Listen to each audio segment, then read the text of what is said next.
A millionaire found an abandoned baby, shivering in the snow next to a mysterious note.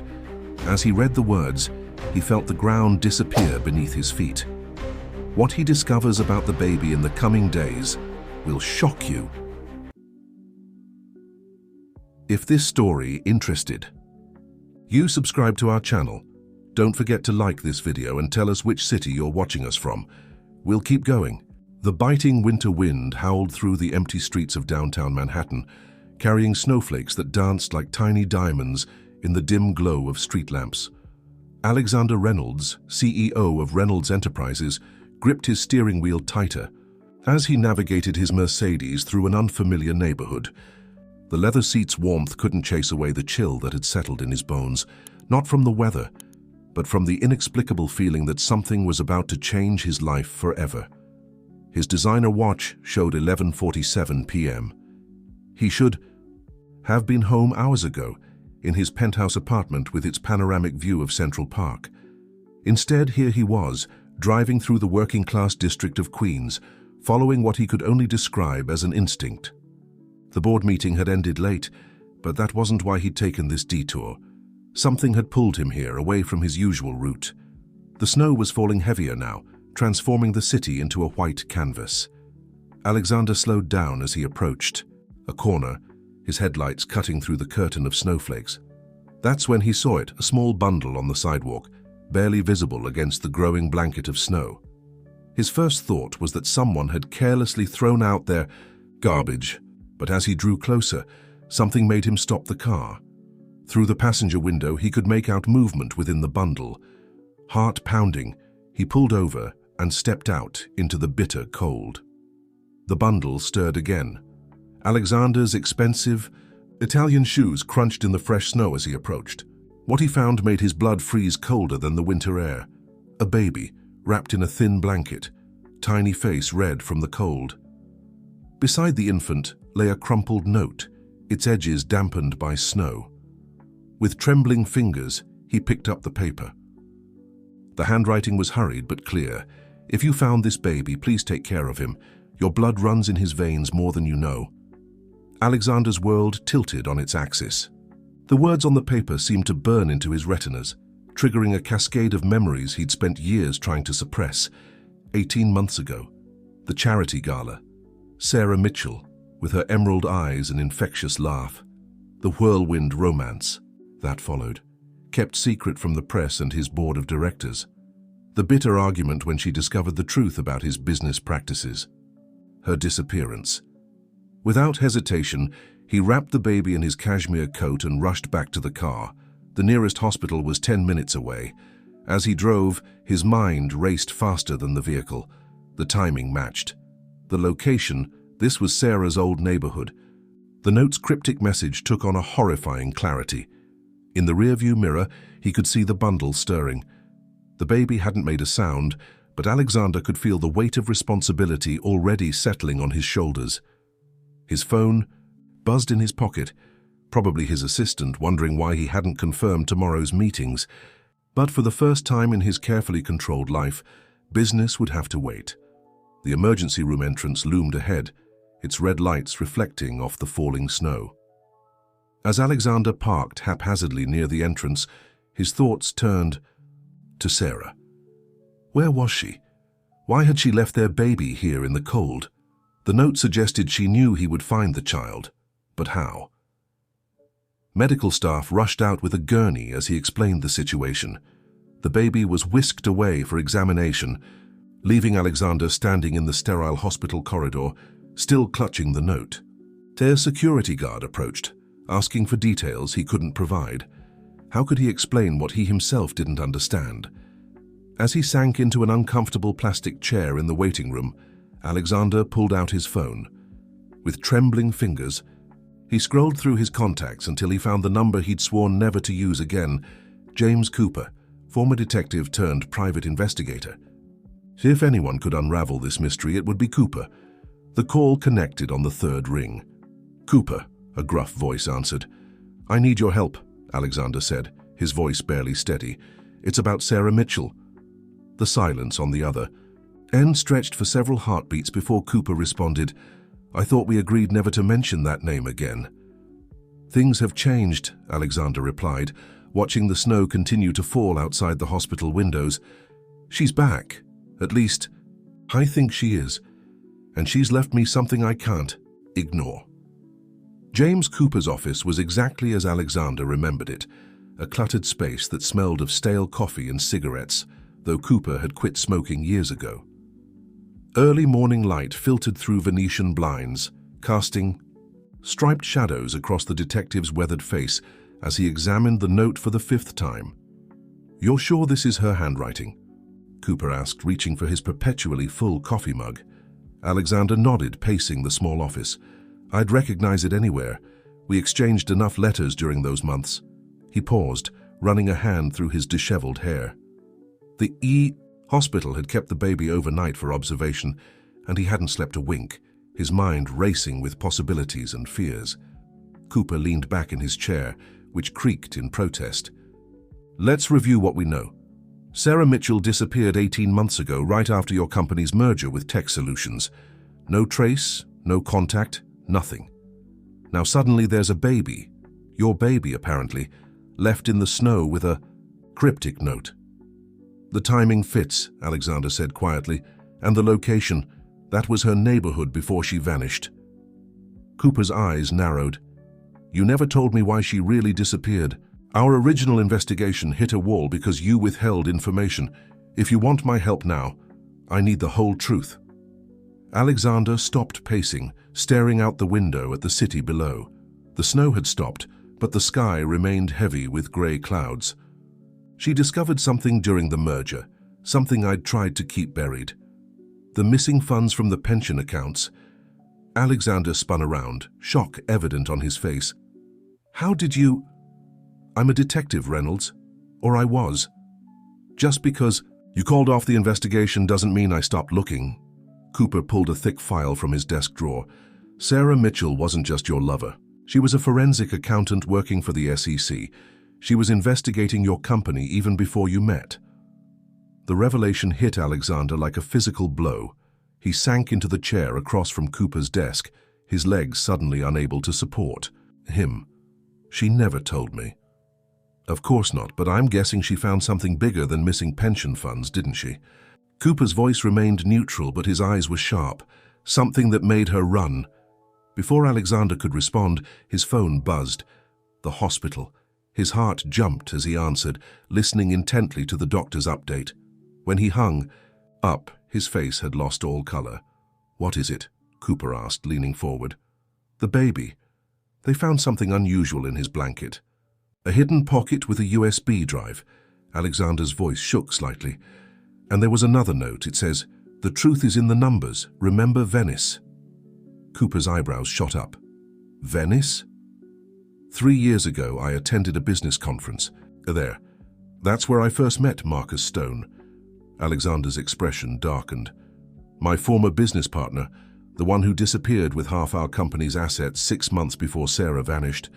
The one who was never found," Cooper added, pulling a notepad toward him. "Tell me about him." Alexander closed his eyes, memories flooding back. Marcus was brilliant but unstable.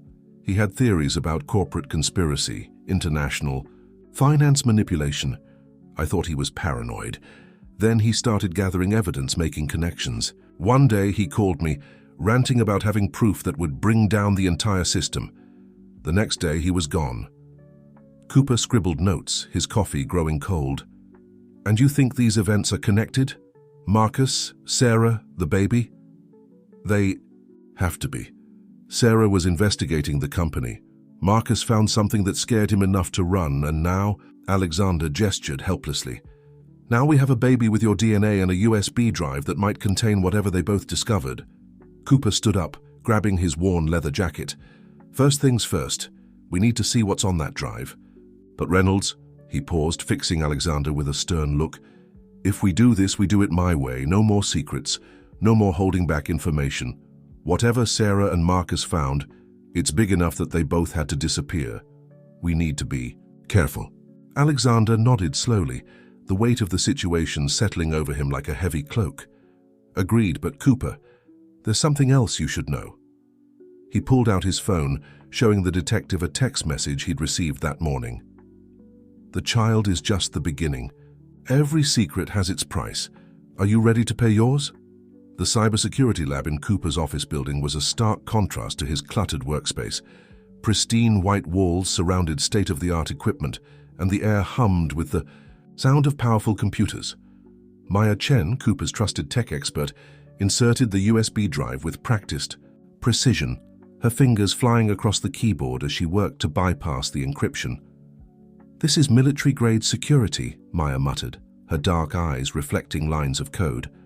"Whoever created this didn't want it found easily." She paused, adjusting her glasses. "But they did want it found eventually. There's a backdoor built into the encryption. It's like they left us a key." Alexander leaned forward, his tie loosened and sleeves rolled up after hours of waiting. "Can you access it?" Maya nodded slowly, still typing. The password hint references Venice, something about a meeting by the canal. She glanced at Alexander questioningly, his face lit up with recognition. "The Café Florian. That's where Marcus and I had our last conversation before he disappeared." He quickly typed in the cafe's address, but the system rejected it. "No, wait. Marcus always said the real conversations happen after hours." He modified the entry. Café Florian 23, Sao. The Teamsier screen flickered, then filled with folders. Maya whistled softly. "Financial records, corporate documents, photographs. This is massive." She opened a video file, and Marcus Stone's face filled the screen. He looked haggard, his usually immaculate appearance disheveled, eyes wild with urgency. "If you're watching this, Alexander, it means Sarah found you. Yes, I've been in contact with her. Everything I discovered, everything I tried to warn you about, she found it too. Independently. That's when I knew it wasn't just paranoia." Alexander gripped the back of Maya's chair, knuckles white. Marcus in the video ran a trembling hand through his grey-streaked hair. "The merger wasn't just about business. It was a cover for something bigger. Remember the discrepancies I showed you? The missing funds, they were just the surface. Tech Solutions was a front, Alexander, a front for an international network of..." The video crackled with interference before continuing. "They're using our company's legitimate transactions to hide their operations. When I confronted them, they made it clear. Play along or disappear."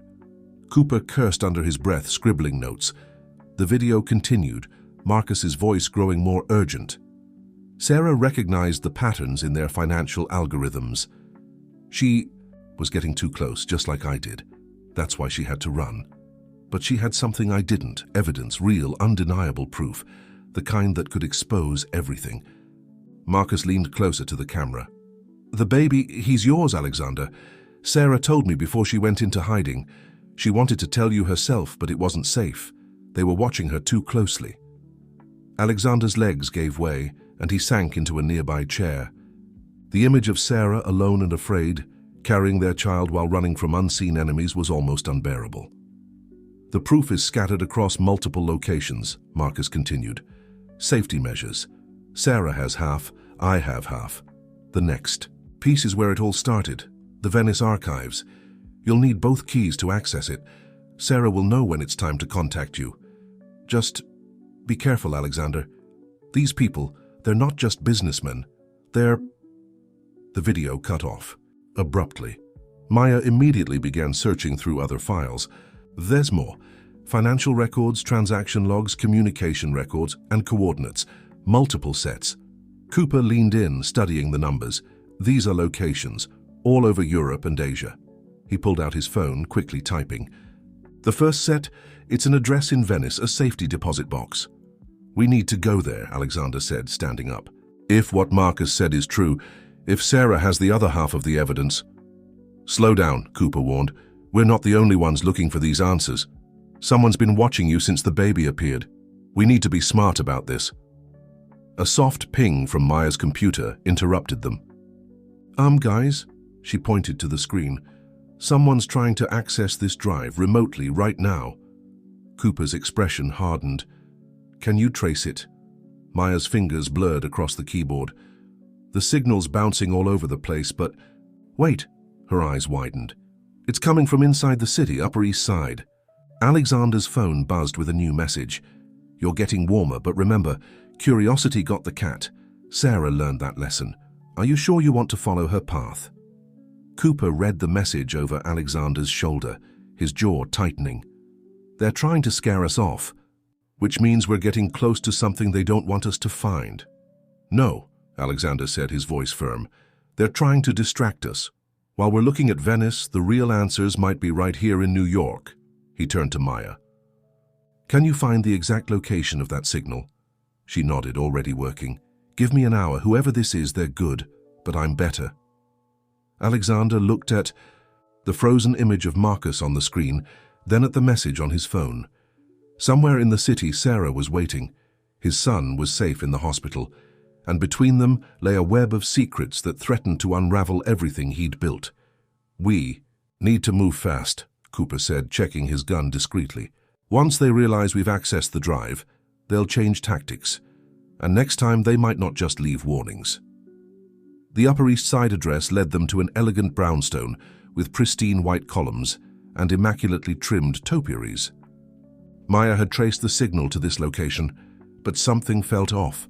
The building was too perfect, too quiet in the late afternoon sun. This isn't right, Cooper muttered, observing from their parked car across the street. No security cameras, no signs of activity. For people with this much power, they're being suspiciously low-key. Alexander studied the building, memories stirring. Wait, I know this place. Sarah mentioned it once. She said it belonged to her mentor at the SEC, someone named Elizabeth Crawford. Elizabeth Crawford? Cooper's head snapped around. The same Elizabeth Crawford who was investigating financial fraud cases before suddenly retiring 2 years ago. The timing matches up with the merger, Alexander realized. Could she have... They been involved? Before Cooper could respond, Maya's voice crackled through their earpieces from her mobile command center 2 blocks away. Movement inside. Someone just accessed a computer on the 2nd floor. Cooper checked his watch. Broad daylight. Not ideal, but we might not get another chance. You ready for this, Reynolds? Alexander straightened his tie, adopting the confident posture that had served him through countless business negotiations. Lead the way. They approached the front door casually like any other visitors in this upscale neighborhood. Cooper pressed the doorbell, and its chime echoed inside. No response. Back entrance, Alexander suggested, but Cooper was already picking the lock with practiced efficiency. The interior was a study in expensive minimalism, all clean lines and abstract art. Their footsteps were muffled by thick carpeting as they made their way upstairs. The 2nd floor was similarly pristine, except for one detail that made Alexander's skin crawl. A familiar perfume lingered in the air, the same scent Sarah used to wear. The study door was ajar, warm light spilling into the hallway. Cooper drew his gun, motioning for Alexander to stay back. But when they entered the room, they found it empty, though not abandoned. A laptop sat open on the desk, its screen displaying a simple message. "Welcome home, Alexander." "It's a trap," Cooper started to say, but the words were cut off by the sound of the front door opening downstairs. "Quick, the balcony," Alexander whispered. They slipped outside, just as footsteps approached the study. Through the glass doors, they watched as an elegant woman in her 60s entered the room. Elizabeth Crawford hadn't changed much since the newspaper photos from her SEC days, still radiating authority and cool competence. She walked directly to the laptop, seemingly unsurprised by its active state. Her fingers moved across the keyboard, and Alexander's phone vibrated in his pocket. Another message. "Sarah trusted me. Now you must too. Tomorrow noon, Central Park Zoo. Come alone." Cooper read the message and shook his head firmly. "No way. It's too exposed." "She knows about Sarah," Alexander countered. "She might be our only link. Or she might be working with them. Think about it. A former SEC investigator suddenly retires right when this conspiracy is taking shape. That's not a coincidence." Elizabeth's voice drifted through the glass, making them both freeze. She was on the phone, her tone clipped and professional. "Yes, he found the drive just as we expected. No, Sarah's location remains secure. The child. Yes, the child is safe. For now." Alexander's fists clenched at the casual way she discussed his son. Cooper grabbed his arm, warning him to stay still.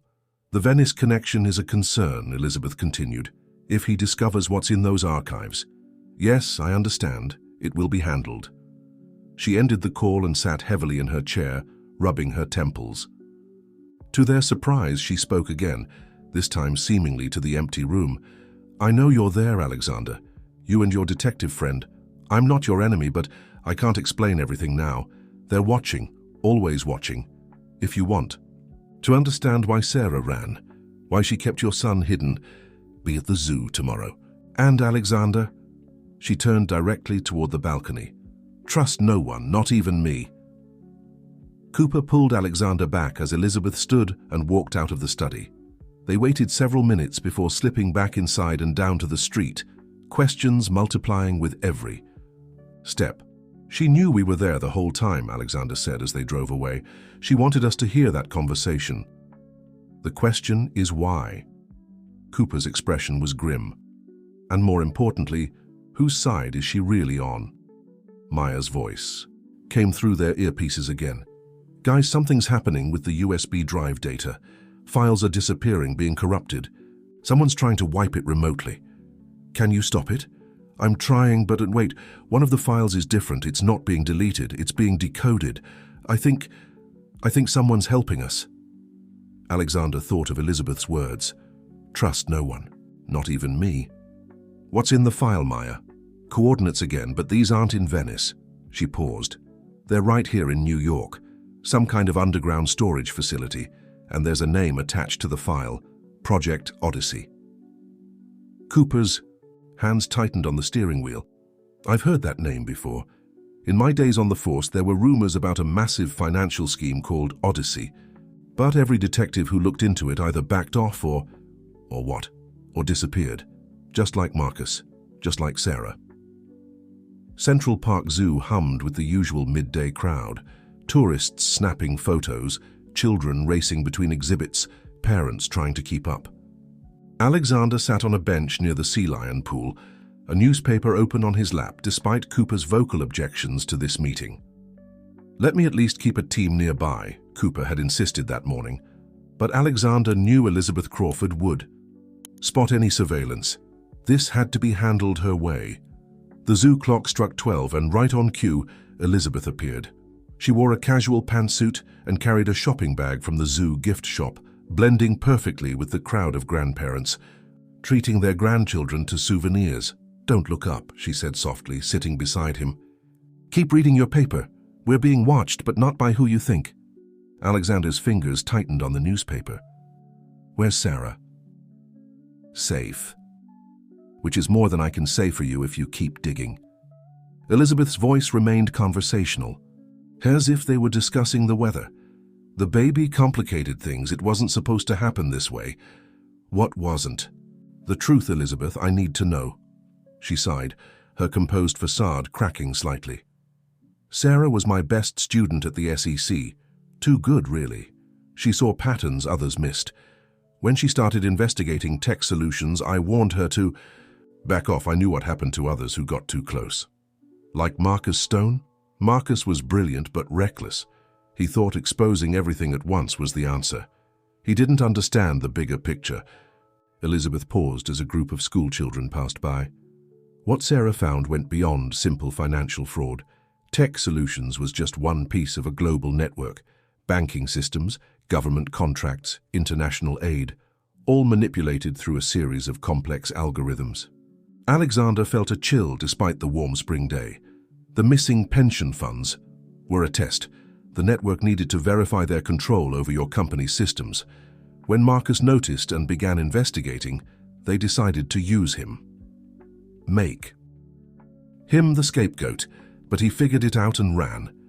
She slipped something from her bag, a small leather-bound notebook. Sarah found his research, hidden in encrypted servers. She was close to connecting all the pieces when she discovered she was pregnant. The sea lions barked loudly, making both of them jump. Elizabeth continued, her voice lower. She came to me, terrified. Not for herself, but for the baby. She knew they would use the child to control you both. So we created a plan. She would disappear, gather evidence from safe locations, while I monitored their movements from the inside. The inside? Alexander's head snapped up. You're working with them? Keep your voice down, Elizabeth hissed. It's complicated. After they forced my retirement, I was approached by someone, a watchdog group that's been tracking this network. For years, they needed someone on the inside, someone with connections. She pressed the notebook into his hand. This contains everything Sarah couldn't put on the drive. Account numbers, contact protocols, safe house locations. But Alexander, her eyes met his, intense and worried. If they know you have this, they'll come for you. Hard. Let them come. I need to find Sarah. It's not that simple. The network has operatives everywhere. Banks, police departments, corporate offices. Trust the wrong person and... She stopped abruptly, her attention caught by something across the plaza. We're out of time. Grey suit by the reptile house. He's one of theirs. Get up slowly, walk toward the exit. Don't look back. Alexander began to rise, but Elizabeth grabbed his arm. One more thing. The storage. Facility coordinates Maya found? It's a trap. The real evidence is somewhere else. Sarah left you a clue in the baby's blanket, not the USB drive, something else. Find it. She stood, raising her voice to a cheerful tone. Well, enjoy the rest of your visit. The penguins are wonderful this time of year. Without another glance, she walked away, merging seamlessly with a tour group. Alexander waited 30 seconds, then headed for the exit, the notebook burning in his pocket. He spotted the man in the grey suit in his peripheral vision, casually, speaking into a phone. As he passed the gift shop, his own phone buzzed with a message from an unknown number. Next time, bring the baby. Sarah would love to see how he's grown. His heart pounding, Alexander hurried through the zoo gates. Cooper was waiting in an unmarked car 2 blocks away, Maya in the back with her laptop. Well? Cooper demanded as Alexander slid into the passenger seat. Elizabeth's working with some kind of watchdog group. The network, it's bigger than we imagined. Government contracts, international banking. He handed Cooper the notebook. And they're using my son to send Sarah messages. We need to get back to the hospital. Maya spoke up from the back seat. About that, I've been monitoring the hospital's security feeds. 10 minutes ago, 2 men in suits arrived. They're showing badges, asking questions about the baby. Cooper threw the car into drive. Official badges? They look real, but after what Elizabeth said about their reach. No one touches my son, Alexander growled. Get us to the hospital, now. As they sped through Manhattan traffic, Alexander remembered Elizabeth's words about another clue in the blanket. What had they missed? And more importantly, would they reach the hospital in time to prevent his son from becoming another pawn in this deadly game? The pediatric ward of Mount Sinai Hospital was eerily quiet when they arrived. Cooper led the way, his hand hovering near his concealed weapon, while Maya monitored the security feeds through her tablet. Alexander's heart thundered in his chest as they approached his son's room. Third-floor cameras show the men left 10 minutes ago, Maya whispered. But something's not right. They didn't check out at security. A nurse Alexander recognized, Angela, who had been caring for his son, hurried toward them, her face tight with concern. Mr. Reynolds, thank goodness. 2 federal agents were here asking about the baby. Their credentials seemed legitimate, but what? Alexander pressed. One of them knew the baby's name. Angela wrung her hands. We never registered one. He's still listed as Baby Doe in our system. Cooper cursed under his breath.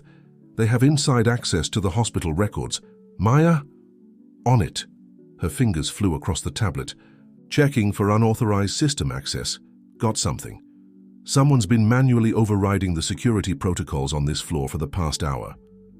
They reached the baby's room, and Alexander's breath caught. The guard he'd hired was slumped in his chair, apparently sleeping. Cooper checked his pulse. He's been drugged. Get a doctor now. Alexander burst into the room expecting the worst, but his son lay peacefully in the hospital crib, tiny chest rising and falling with each breath. The relief was overwhelming. He's okay, Angela assured him, checking the baby's vitals. But Mr. Reynolds, they left something. She pointed to a manila envelope on the bedside table. Cooper pulled on latex gloves before carefully opening the envelope. Inside was a single photograph. Sarah, clearly pregnant, sitting in what appeared to be a cafe. The image was recent, dated just 2 weeks ago. On the back was written, "She's closer than you think, but are you ready for what she'll tell you?" Hi. Blanket, Alexander suddenly remembered. Elizabeth said there was another clue in the blanket besides the USB drive. He gently lifted his sleeping son and unwrapped the familiar blue blanket. This time he examined every inch, every seam. There, nearly invisible unless you knew to look for it, a series of numbers and letters had been embroidered along the hem in thread, matching the blanket's color exactly. Maya photographed the sequence and began working. "It's encrypted," she said after a moment. "But the pattern, it's similar to the USB drive's encryption. Give me a minute." While Maya worked, Cooper examined the room's security. "We need to move him. This place isn't safe anymore." "Move him where?" Alexander demanded. "If they have people in hospitals, police departments." "I know a place," Cooper interrupted. "Off the grid, a safe house I set up years ago. No electronic records, no paper trail." Maya's tablet pinged. "Got it. The sequence. Its coordinates. Again, but with a timestamp. 72 hours from when the baby was found and an address." She looked up, eyes wide. "It's the old public library on 5th Avenue. The coordinates point to a specific section in the rare books room." Alexander checked his watch. "That's tomorrow afternoon. Sarah's giving us a deadline." "But why the library?" Cooper mused. "It's too public, too exposed." "No," Alexander said slowly, a memory surfacing. "It's perfect. Sarah and I had our first real conversation there in the rare books room. She was researching financial histories for the SEC investigation, and I was..." He paused. "I was looking into Marcus's claims about tech solutions. We didn't know we were investigating the same thing." A soft knock interrupted them. Dr. Chen, the pediatrician, entered with discharge papers. "Mr. Reynolds, given the circumstances, we agree the baby should be released to your care. He's healthy and strong." She hesitated. "But there is something. The men who were here, they were particularly interested in the baby's blood test results." Alexander felt a chill. "What about them?" "They're unusual. Nothing concerning health-wise," she quickly assured him. "But there are some genetic markers I've never seen before. They asked for copies of the results, but I told them they'd need a court order." Cooper stepped forward. "Did they say which agency they were from?" "FBI, but..." Dr. Chen lowered her voice. "One of them had a tattoo on his wrist. When he reached for the charts, I saw it. A small owl design. The same symbol was on a letter I received last week, warning me about reporting any unusual genetic test results to authorities." Alexander and Cooper exchanged glances. An owl, the same symbol that had been on Marcus's personal stationery. "Doctor," Cooper said carefully, "that letter, do you still have it?" She nodded. "In my office safe. I kept it because it seemed off. We need to see it now." As Dr. Chen hurried away, Alexander cradled his son closer. The baby stirred, tiny fingers gripping his father's thumb. In that moment, Alexander made a decision. "Cooper, get us to your safe house. Maya, download everything you can from the hospital's systems, then wipe all traces of our presence." He looked down at his son's peaceful face. "Tomorrow, we'll get answers from the library. But tonight we make sure my son disappears from every database, every record, every system they might access." "And if Sarah's really waiting at the library?" Cooper asked. "Then we'll finally learn what's worth risking everything to protect. Because this..." Alexander gestured to the mysterious symbols, the warnings, the threats. "This isn't just about financial fraud anymore. They're too interested in my son's genetic tests for this to be about money." The baby yawned, oblivious to the growing conspiracy surrounding his existence. Outside the window, the sun was setting over Manhattan, painting the sky in shades of amber and rose. Somewhere in the city, Sarah was waiting, and tomorrow, in a quiet corner of a historic library, the truth would finally begin to emerge. Cooper's safe house turned out to be a converted boathouse on the outskirts of Staten Island, hidden behind a maze of industrial warehouses. The old wooden structure looked abandoned from the outside, but inside was a different story.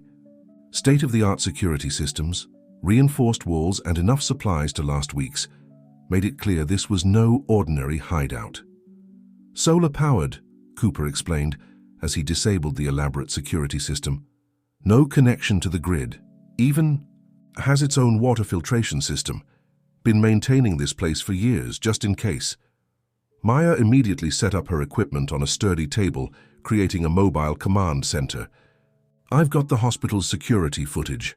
Those agents, they weren't just asking about the baby, they were uploading something to the hospital's mainframe. Alexander paced the room, his son sleeping peacefully in a makeshift crib fashioned from a drawer padded with blankets. What were they uploading? Working on it, Maya's screens filled with scrolling code. It looks like some kind of tracking program.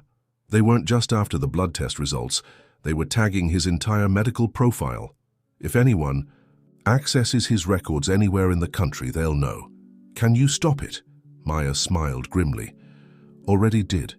Better yet, I reversed it. Now it'll flag us if anyone tries to search for him. But her expression turned serious. There's something else. Those genetic markers Dr. Chen mentioned. I found her preliminary report before wiping it. The abnormalities, they're not random. Mutations. Cooper leaned over her shoulder, studying the screen. What do you mean? They're engineered, purposeful, like someone deliberately altered specific sequences. Maya looked up at Alexander. Your son's DNA has been modified, but not in any way I've ever seen documented. Alexander sank into a chair, the implications hitting him like a physical blow. Sarah, what were you involved in? The letter, Cooper remembered suddenly, pulling out the envelope Dr. Chen had given them. Let's see what our owl-tattooed friends were so worried about. The letter was typed on expensive paper, no letterhead. The message was brief but chilling. Any genetic anomalies matching pattern Omega must be reported directly to the Office of Special Research. Standard medical protocols do not apply. Compliance is mandatory. Pattern Omega, Maya typed rapidly. Nothing on any medical database, but wait. She pulled up the files from Marcus's USB drive. Here, a folder called Omega Initiative. It's heavily encrypted, but there's a text file I can access. The file contained just 3 lines. Project successful. Subject Sarah Mitchell stable. Proceeding with Phase 2. The timestamp, Cooper noted. It's from 18 months ago, right when Sarah disappeared. Alexander stared at his sleeping son, remembering Elizabeth's words at the zoo. This wasn't just about financial fraud.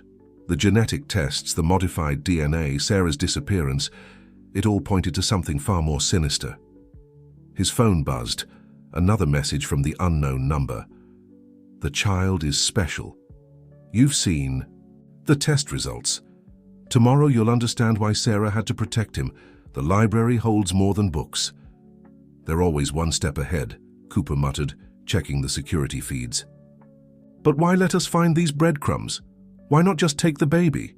Because they need something from me, Alexander realized. The Venice archives, the library meeting. They're testing me, seeing how far I'll go. Maya's computer pinged with an alert. Movement at the hospital. Someone's trying to access the baby's deleted records. They're reconstructing the files from backup servers. Can you stop them? Not without revealing our location, but she smiled suddenly. I can give them something to chase. Creating duplicate records now, placing them in hospitals across the country. Let them waste resources checking empty leads. Cooper nodded approvingly. Good thinking. But we need more than just digital defense. That owl tattoo. I've seen it before years ago. There was a case never solved. A research facility upstate supposedly working on genetic engineering. It was raided by the FBI, but all they found were empty labs and a symbol carved into the wall. An owl, Alexander finished. Exactly. The place was owned by a subsidiary of Tech Solutions. The same company Marcus was investigating before he vanished. A soft cry from the makeshift crib drew their attention. Alexander lifted his son, who calmed immediately in his father's arms. Looking down at the tiny face, he saw Sarah's eyes. Looking back at him, what had she discovered? What was so important that she'd hide their child's very existence? "The library meeting is in 14 hours, Cooper said, checking his watch. "We should try to get some rest. Tomorrow will be interesting." "I'll take first watch," Maya offered, her fingers still moving across the keyboard. "I've got programs running to decrypt more of Marcus's files. Maybe we'll have answers by morning." Alexander settled into an old armchair, his son nestled against his chest. Outside, the water lapped gently against the dock, a soothing rhythm in the darkness. Somewhere out there, Sarah was waiting, and tomorrow, in the hushed silence of the rare books room, he would finally learn why she'd kept their son hidden, and what made him so special that people would kill to control him. As he drifted off, the baby's warm weight anchoring him to reality, Alexander's last thought was of Sarah. Not the Sarah from the surveillance photo, hiding and afraid, but Sarah as he'd first met her, brilliant, determined, and unafraid to seek the truth no matter the cost. Tomorrow he would find that truth, or it would find him. Dawn broke over the harbor in shades of pearl and gold, reflecting off the water like scattered diamonds. Maya's triumphant exclamation shattered the morning silence, jolting Alexander awake. "I got in. The encryption on Marcus's files. I finally cracked it." Her screens were filled with documents, images, and what looked like complex scientific diagrams. "You need to see this, all of you." Cooper, who had taken the last watch, leaned over her shoulder while Alexander gently placed his still sleeping son back in the makeshift crib. What they saw on the screen made them all catch their breath. Project Omega wasn't just about financial manipulation, Maya explained, pulling up document after document. The money, the fraud, it was all to fund this. She pointed to a series of genetic sequences. They were trying to create something, or rather someone. The documents detailed a decades-long research project involving genetic enhancement, hidden behind layers of shell companies and falsified research grants. Tech Solutions was just one of many fronts, all feeding resources into a secret program. They were modifying human DNA, Maya continued, her voice a mix of horror and fascination. Looking for ways to enhance specific traits, intelligence, physical capabilities, even emotional resilience. But there was a problem. The modifications weren't stable. The subjects, they couldn't handle the changes. "Subjects?" Alexander's voice was tight. "You mean people? They were experimenting on people?" Maya nodded grimly. Volunteers at first, then less willing participants, but none of them survived the complete process, until Sarah, Cooper finished, reading ahead. She wasn't just investigating them, she was studying them, learning their methods. And then, she found a way to make it work, Maya confirmed. These notes, they're incredible. She discovered that the key wasn't in forcing the changes, but in allowing the DNA to adapt naturally over generations. She developed a method to create subtle modifications that would strengthen over time. Alexander felt the room spin. "The baby, my son, is the first success," Maya said softly. "His DNA shows the markers, but they're stable, integrated perfectly into his genetic structure. He's not just carrying the modifications, he's evolving with them." Cooper cursed quietly. "That's why they're so interested in him. He's proof that their project can work." "Not their project," Alexander corrected, pieces falling into place. "Sarah's version. She took their research and perfected it, made it safer, more ethical. That's why they're afraid. She didn't just steal their work, she improved it." Maya pulled up another file, a video. The timestamp showed it was recorded just days before Sarah disappeared. The image was grainy, but Sarah's face was clear enough. She looked tired but determined. "If you're seeing this, Alexander, it means our son is safe with you. What I've done, it wasn't just about exposing their crimes. It was about protecting our future. The network, they call themselves the Athena Group, they wanted to create enhanced humans they could control, weapons they could program from birth. But I found another way, a way to give humanity a chance to evolve naturally, ethically, without turning children into experiments. She paused, touching her pregnant belly. Our son carries that potential, not as a weapon but as hope. The markers in his DNA will pass to his children and their children. Each generation will be a little stronger, a little more resilient. Natural evolution, just guided. The library coordinates. They'll lead you to everything I've discovered, all my research, all the evidence. But Alexander, her eyes seemed to stare directly through the screen. Trust your instincts about who sees it. The Athena Group isn't the only organization that would kill for this knowledge. The video ended, leaving them in stunned silence. Alexander looked at his sleeping son with new understanding. Not just a baby to be protected, but a bridge to humanity's future. His phone buzzed one last time. Now you know. The rare books room holds the final piece, but remember, knowledge is power, and power has a price. Are you ready to pay it? Cooper checked his weapons while Maya began backing up all the decrypted files to secure servers. Outside, the sun continued to rise, painting the water in brilliant colors. In a few hours, they would head to the library, where Sarah's trail would finally end, or begin anew. Alexander lifted his son, who blinked up at him with eyes that suddenly seemed older, wiser somehow. "We'll find her," he whispered, "and we'll make sure your gift helps the world, not hurts it, I promise." The baby smiled, and for a moment, Alexander could have sworn he saw a glimmer of something extraordinary in those innocent eyes, the first spark of humanity's next great leap forward. The New York Public Library stood majestic in the midday sun, its stone lions guarding secrets far beyond their usual literary domain. Alexander, dressed in a casual suit to blend with the business lunch crowd, climbed the steps with practiced nonchalance. Cooper had entered through a side door 10 minutes earlier, while Maya monitored security feeds from a cafe across the street.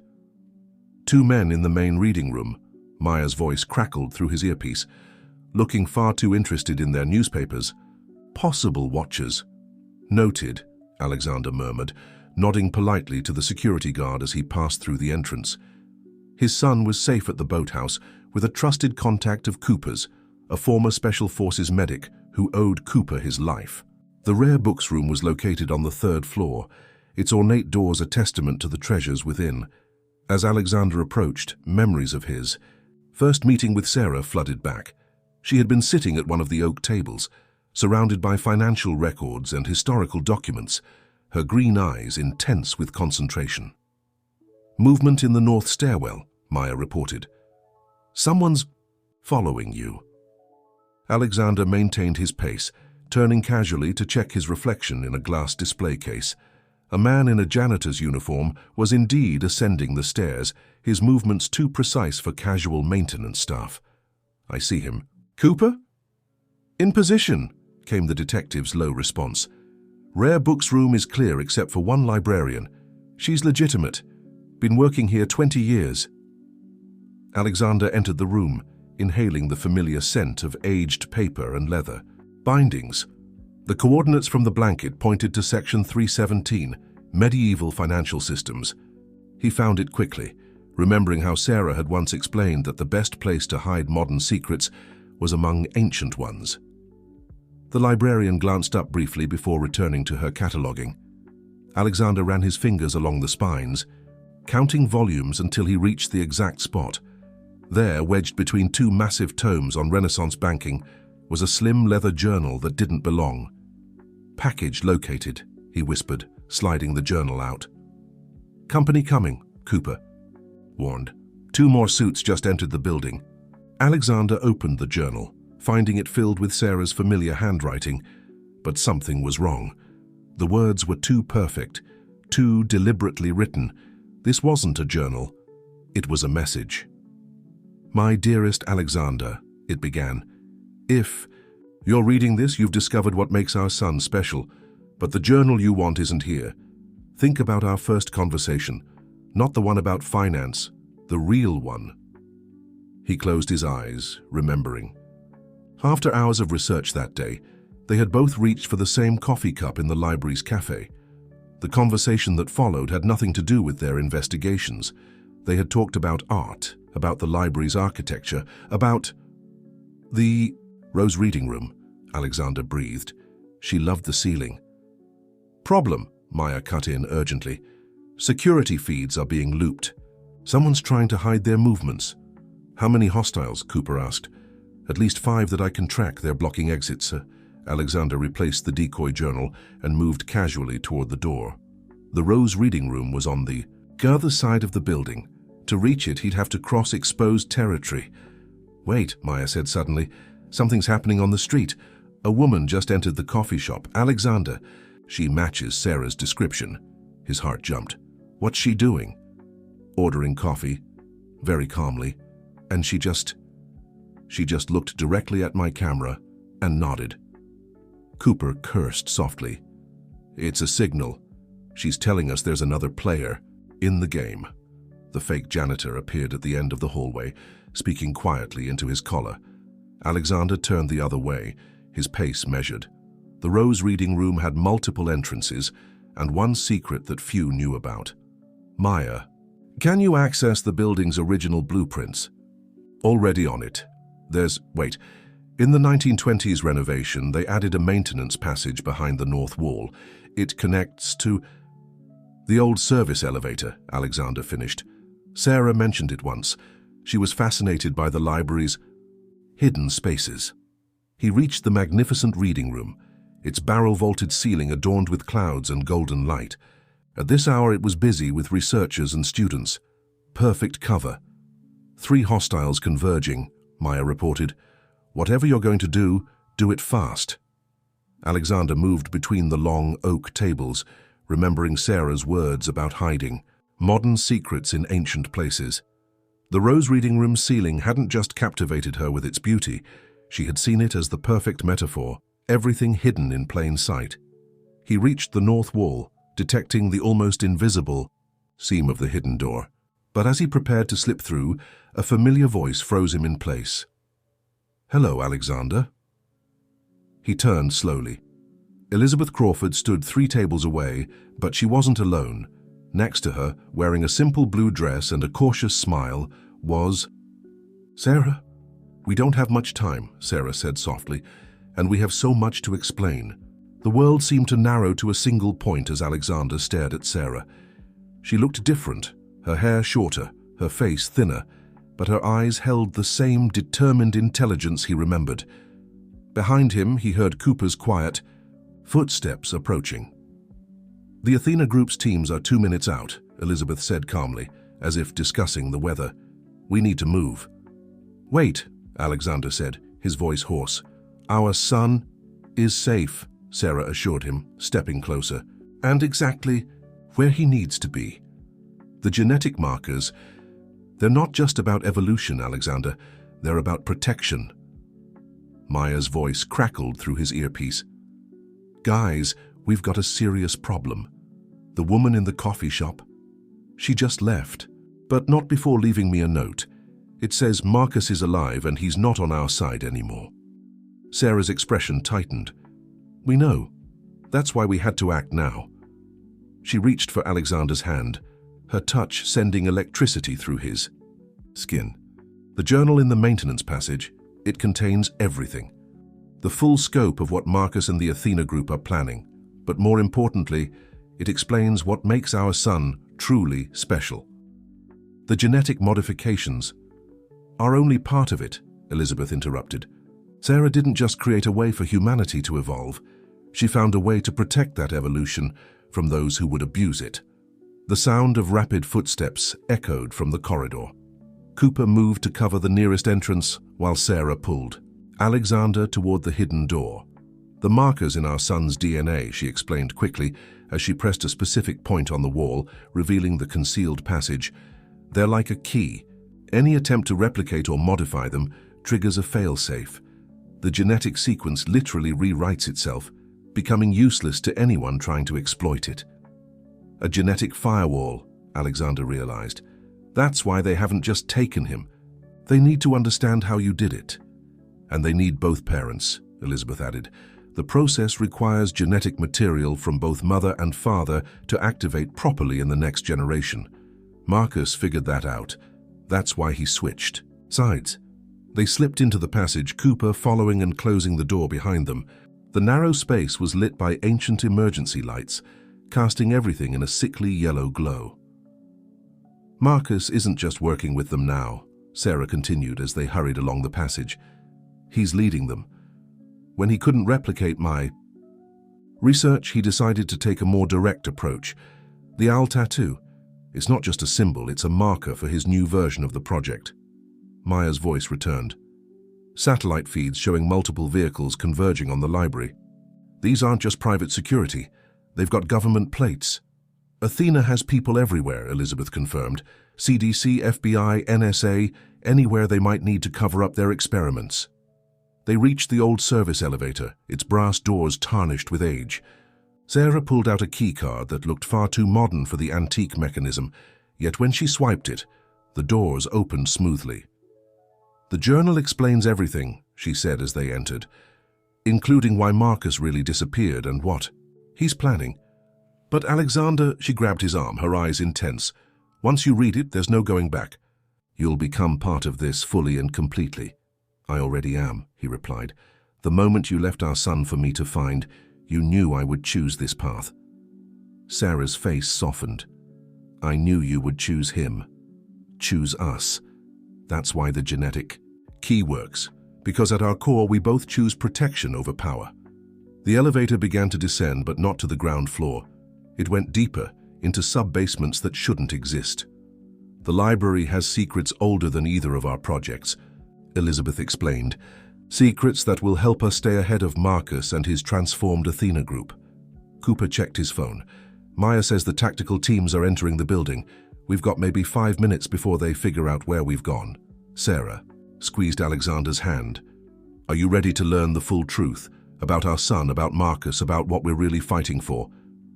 The elevator continued its descent into the unknown depths beneath New York's streets. Alexander thought of his son, safely hidden away, carrying within him both humanity's potential and its protection. He thought of Marcus, transformed from ally to enemy, and of all the forces gathering against them.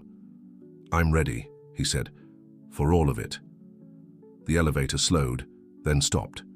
The doors opened to reveal a vast underground chamber filled with advanced medical equipment, computer servers, and walls of genetic research that had never seen the light of day.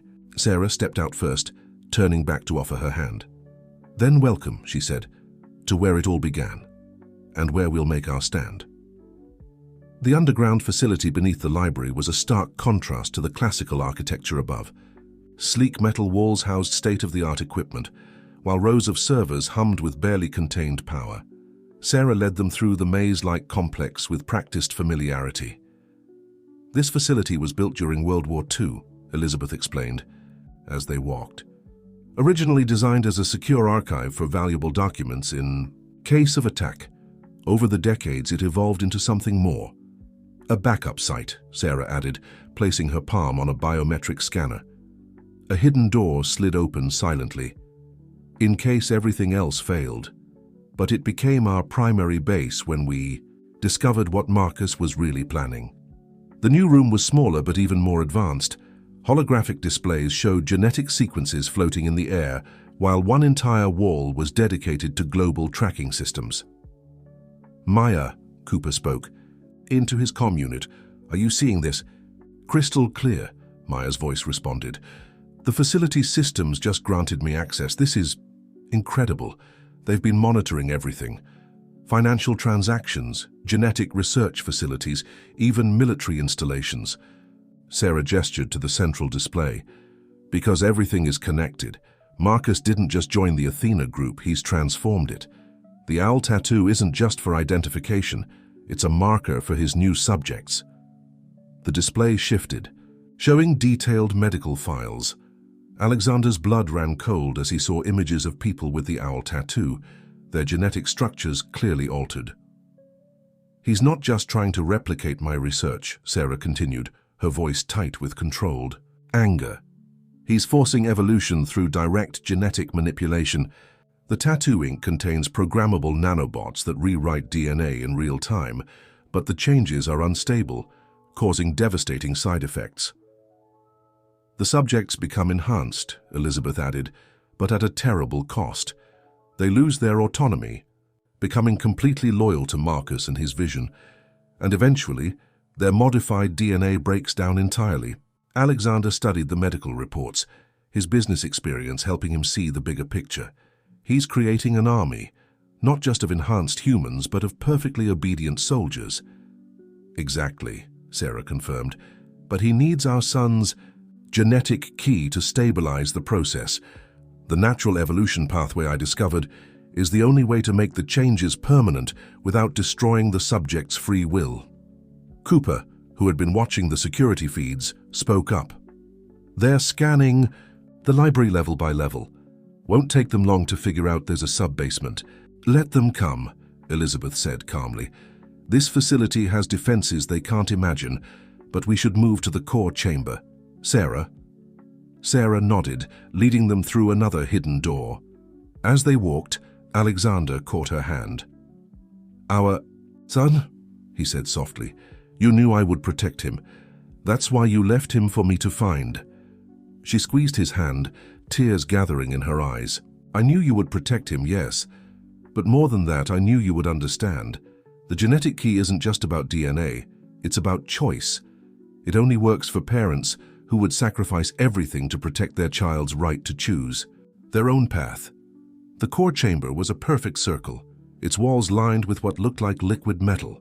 In the center stood a single pedestal supporting an old leather journal, the real one this time. Everything Marcus needs to know is in there, Sarah said, gesturing to the journal. But he can't access it. The pages are encoded with the same principle as our son's DNA. They can only be read by someone who values protection over power. Maya's voice crackled through their comms. Multiple teams converging on your location. They've found the elevator shaft. 2 minutes max. Elizabeth moved to a control panel, her fingers flying over the holographic interface. Activating primary defenses. Sarah, it's time. Sarah took the journal and held it out to Alexander. Once you read this, you'll understand everything. Why Marcus changed, what he's really planning, and why our son represents humanity's best hope. But Alexander, she met his eyes intently. Reading it will also make you a target. Forever. The facility's lights dimmed as defense systems engaged. Above them, they could hear the faint sounds of tactical teams breaching the upper levels. Alexander looked at the journal, then at Sarah, seeing in her face the same brilliant determination that had first drawn him to her. Everything changes now, she whispered. Alexander reached for the journal, his decision already made. Everything changed the moment I found our son. I choose him. I choose us. I choose protection over power. As his fingers touched the leather binding, the liquid metal walls began to pulse with soft blue light. Sarah smiled, a mixture of relief and love, transforming her face.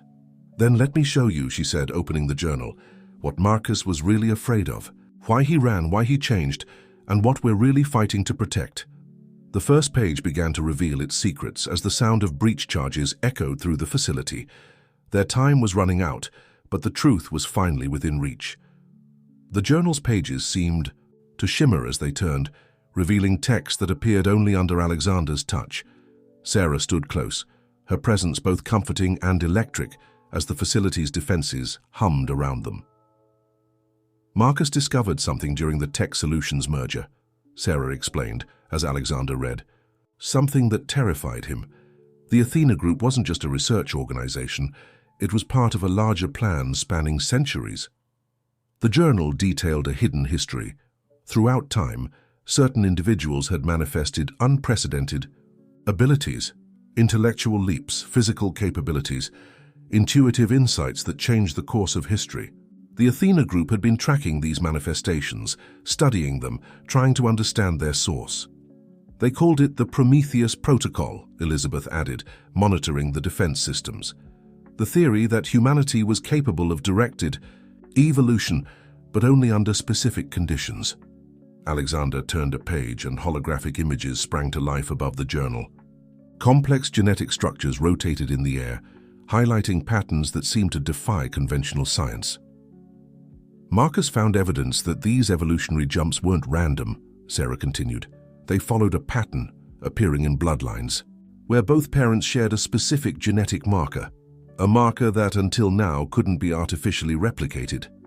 Until you found a way, Alexander said, understanding dawning. Sarah nodded. But not the way they wanted.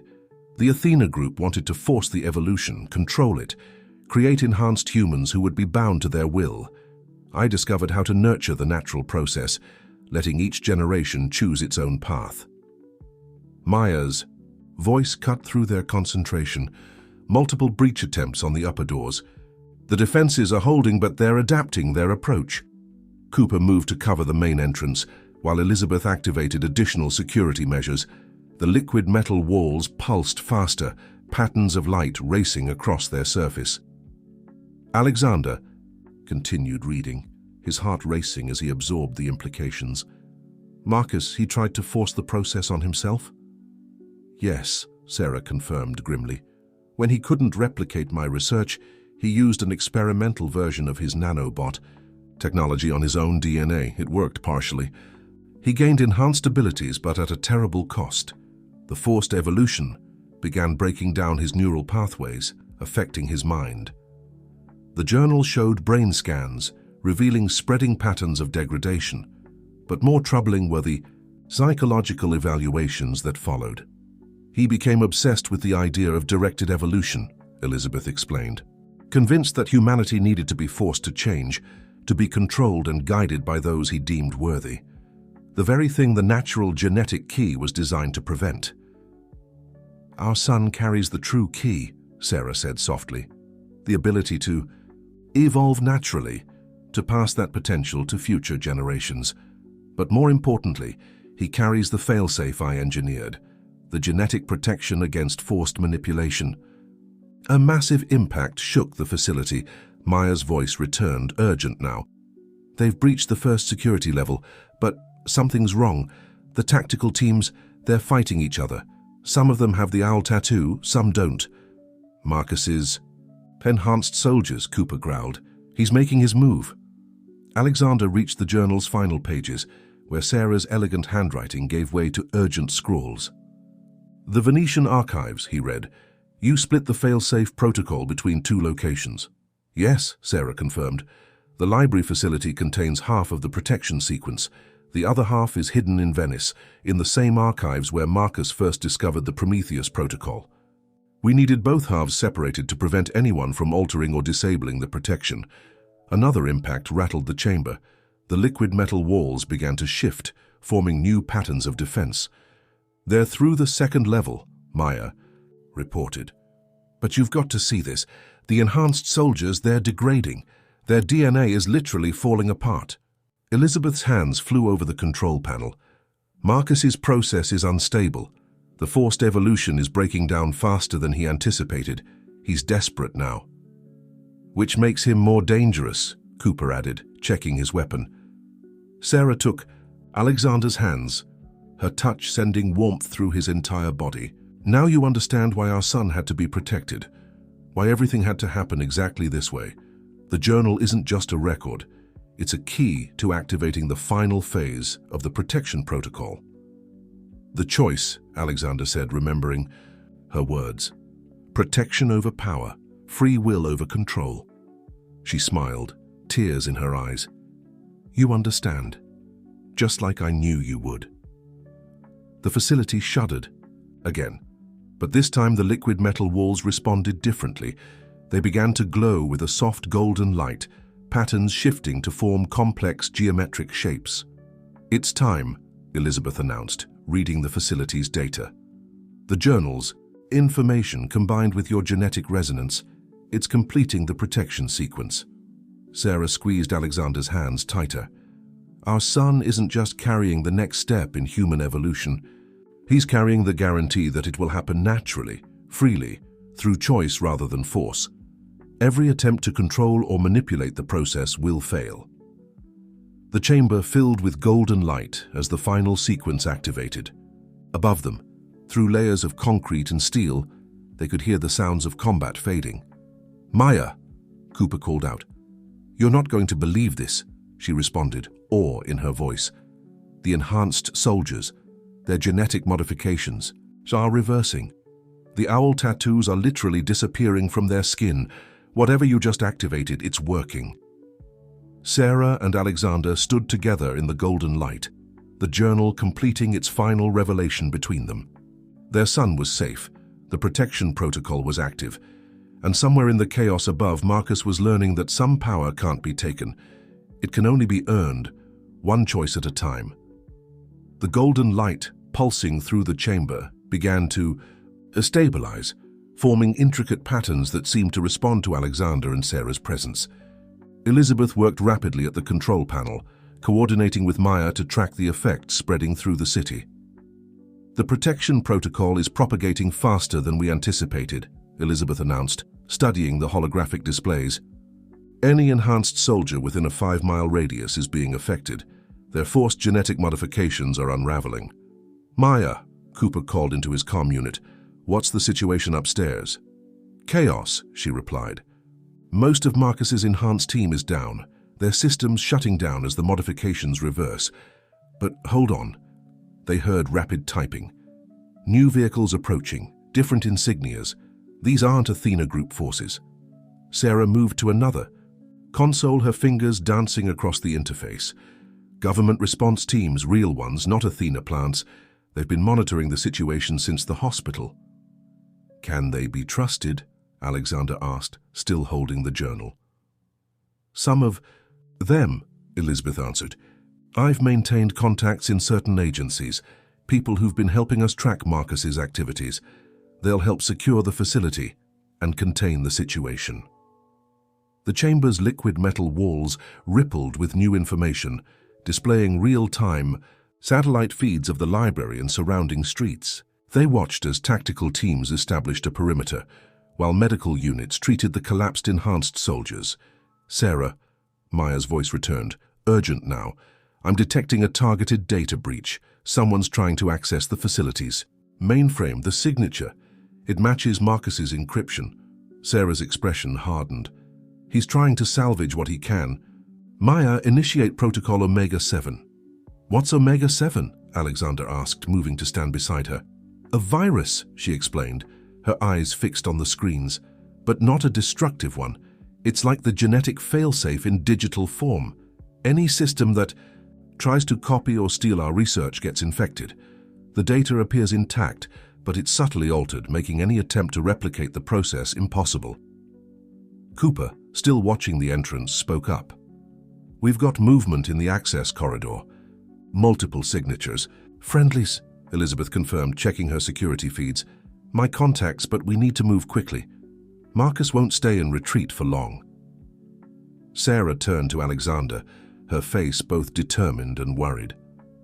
"There's one more thing we need to do. The journal contains instructions for completing the protection sequence, but it requires both parents. We need to get to our son." "The boathouse isn't safe anymore," Cooper warned. "If Marcus is desperate enough to attack a government facility, he won't hesitate to strike there." "We're not taking him to the boathouse," Sarah said, pressing her palm to a section of wall that immediately revealed a hidden corridor. "There's another facility, one even Marcus doesn't know about. A place where we can complete the sequence safely." Alexander felt the weight of the journal in his hands, its pages still shimmering with revealed secrets. "How long do we have?" "The reversal effect on the enhanced soldiers is temporary," Elizabeth explained, initiating what looked like shutdown sequences on various systems. "Their modifications will start rebuilding within hours. Marcus will have learned from this. Setback, he'll adapt the process. Which means we have a window," Sarah added, "a chance to complete the protection sequence before he can field another enhanced team, but we have to move now." The sound of approaching footsteps echoed through the main corridor. Elizabeth's government contacts were getting closer. "Maya," Cooper called out, "what's your status?" "Mobile and clear," she replied. "I've got a secure vehicle waiting 2 blocks away, but you should know, I'm picking up chatter on emergency channels.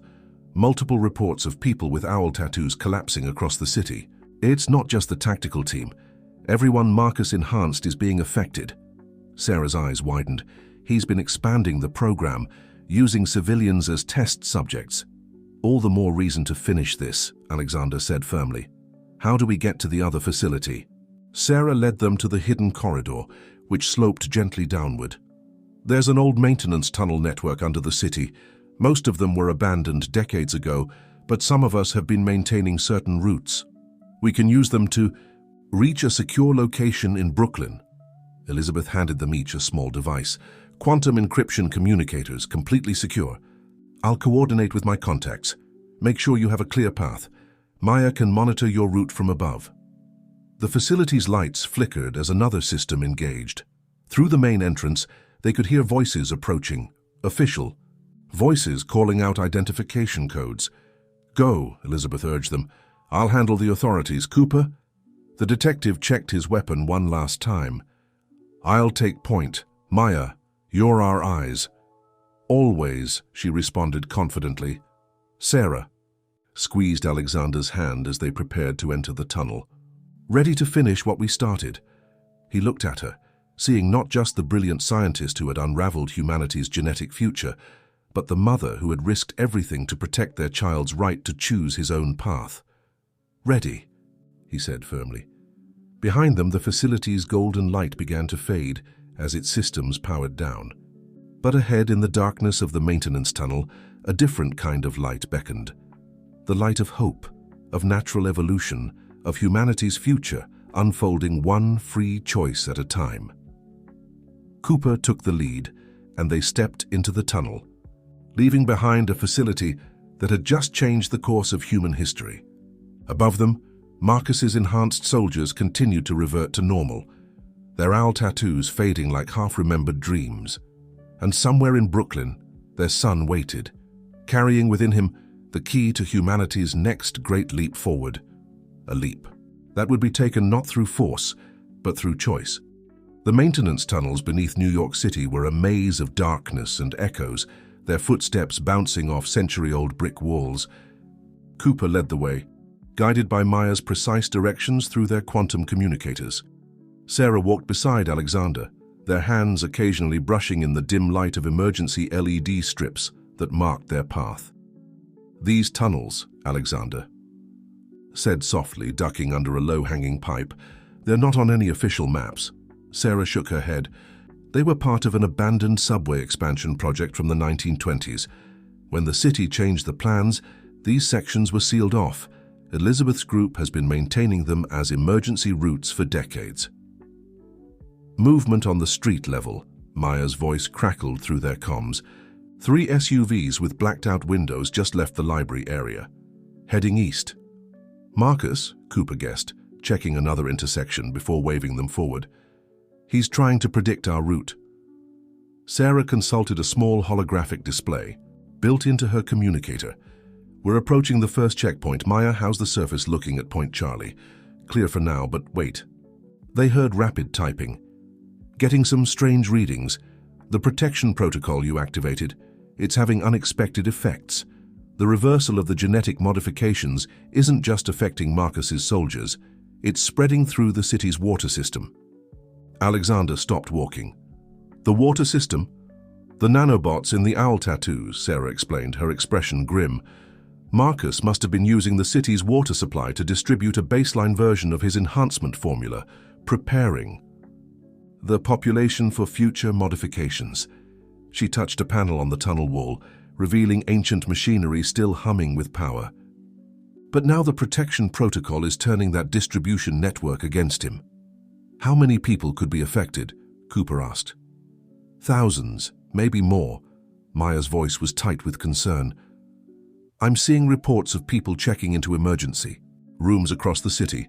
Nothing serious, mild fever, disorientation, but they all have one thing in common, or... Let me guess, Cooper interrupted. Owl tattoos. Exactly. The tattoos are fading and, with them, whatever baseline enhancements Marcus managed to introduce into their systems. They reached a junction where 3 tunnels converged. Sarah led them down the center path, which sloped deeper underground. The protection protocol isn't just reversing the modifications, she explained as they walked. It's vaccinating people against future attempts. Anyone affected by this reversal will be immune to Marcus's enhancement techniques. Alexander understood the implications.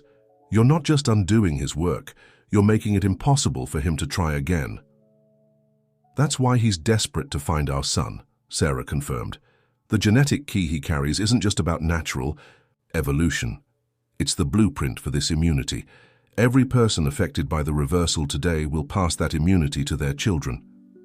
Their communicators crackled with static as they descended deeper. Maya's voice came through in broken segments. Another team, north side of... Be careful. Cooper raised his hand, signaling them to stop. In the distance, they could hear the faint echo of other footsteps. "We're not alone down here," he whispered, drawing his weapon. Sarah pressed her palm against another hidden panel, and a section of wall slid aside to reveal a narrow maintenance shaft. "This way. It's a tight fit, but it'll take us under the East River. We'll surface closer to the Brooklyn facility." They squeezed into the shaft, just as voices echoed down the main tunnel, voices accompanied by the sound of scanning equipment. Marcus's people, Alexander whispered as they crawled through the cramped space. "Some of them," Sarah replied softly. "But they're not enhanced anymore. The protection protocol saw to that. They're operating on pure desperation now." The shaft seemed to go on forever, the air growing thicker as they progressed. Alexander's world narrowed to the rhythm of movement, the sound of breathing, and the occasional brush of Sarah's hand against his in the darkness. Finally, the shaft opened into a larger chamber. Ancient machinery filled the space, its purpose long forgotten, but Sarah moved confidently to a modern panel hidden among the ruins. "Maya," she called softly into her communicator. "Do you copy?" The response was clearer now. "Reading you. You're almost there. The Brooklyn facility is showing active but secure. No hostile activity detected in the immediate area." "What about Marcus?" Cooper asked, helping Alexander out of the shaft. "His vehicles are still moving, but they're headed toward the waterfront. I think he's figured out you're going under the river." Sarah's fingers flew over the hidden panel's interface. "It doesn't matter. By the time he reaches us, it'll be too late. Once we complete the protection sequence with our son, the immunity effect will be permanent. No one will ever be able, say, to use forced genetic modification again."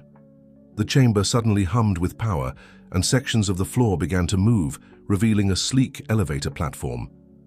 "This will take us directly to the Brooklyn facility," Sarah explained, "where our son is waiting, where we can finish what we started." They stepped onto the platform, and Alexander felt Sarah's hand slip into his. Above them, Marcus and his remaining forces raced through the city, trying to prevent what was already happening, humanity's first step toward true, chosen evolution. The platform began to rise, carrying them toward their son and the completion of a protocol that would change the world not through force, but through the power of choice. In his pocket, the journal pulsed warmly, its pages still shimmering with the truth that had started everything. Some power can't be taken, only earned, one free choice at a time. The Brooklyn facility was nothing like its Manhattan counterpart. Instead of stark metal and advanced technology, they emerged into what looked like an abandoned cathedral. Stained glass windows filtered the afternoon light into rainbow patterns across stone floors, while Gothic arches soared overhead. "An old church?" Alexander asked, taking in the transformed space. "Perfect cover," Sarah explained, leading them. Past rows of pews that concealed sophisticated monitoring equipment. Who would look for cutting-edge genetic research in a defunct house of worship? The stone walls naturally shield certain frequencies, and the basement levels were ideal for converting into labs. Maya's voice came through their communicators. Clearer now. Marcus's teams have split up, 3 groups converging on different points in Brooklyn. They're searching grid by grid. "Let them search," Sarah said, approaching the altar. She pressed a specific point on an ornate wooden panel, and the entire structure slid silently aside, revealing a staircase. "They won't find this place until we want them to." Cooper took up a position near the entrance while Alexander and Sarah descended. The stairs led to a chamber that perfectly balanced the old and new. Ancient stone walls housed state-of-the-art medical equipment, while centuries-old religious symbols shared space with holographic displays. And there in the center of it all was their son, sleeping peacefully in a specialized monitoring pod under the watchful eye of Dr. Chen, the same pediatrician from the hospital. "He's been perfect," Dr. Chen reported, smiling as Sarah rushed to the pod. "All readings are stable, and the genetic markers are actually strengthening on their own."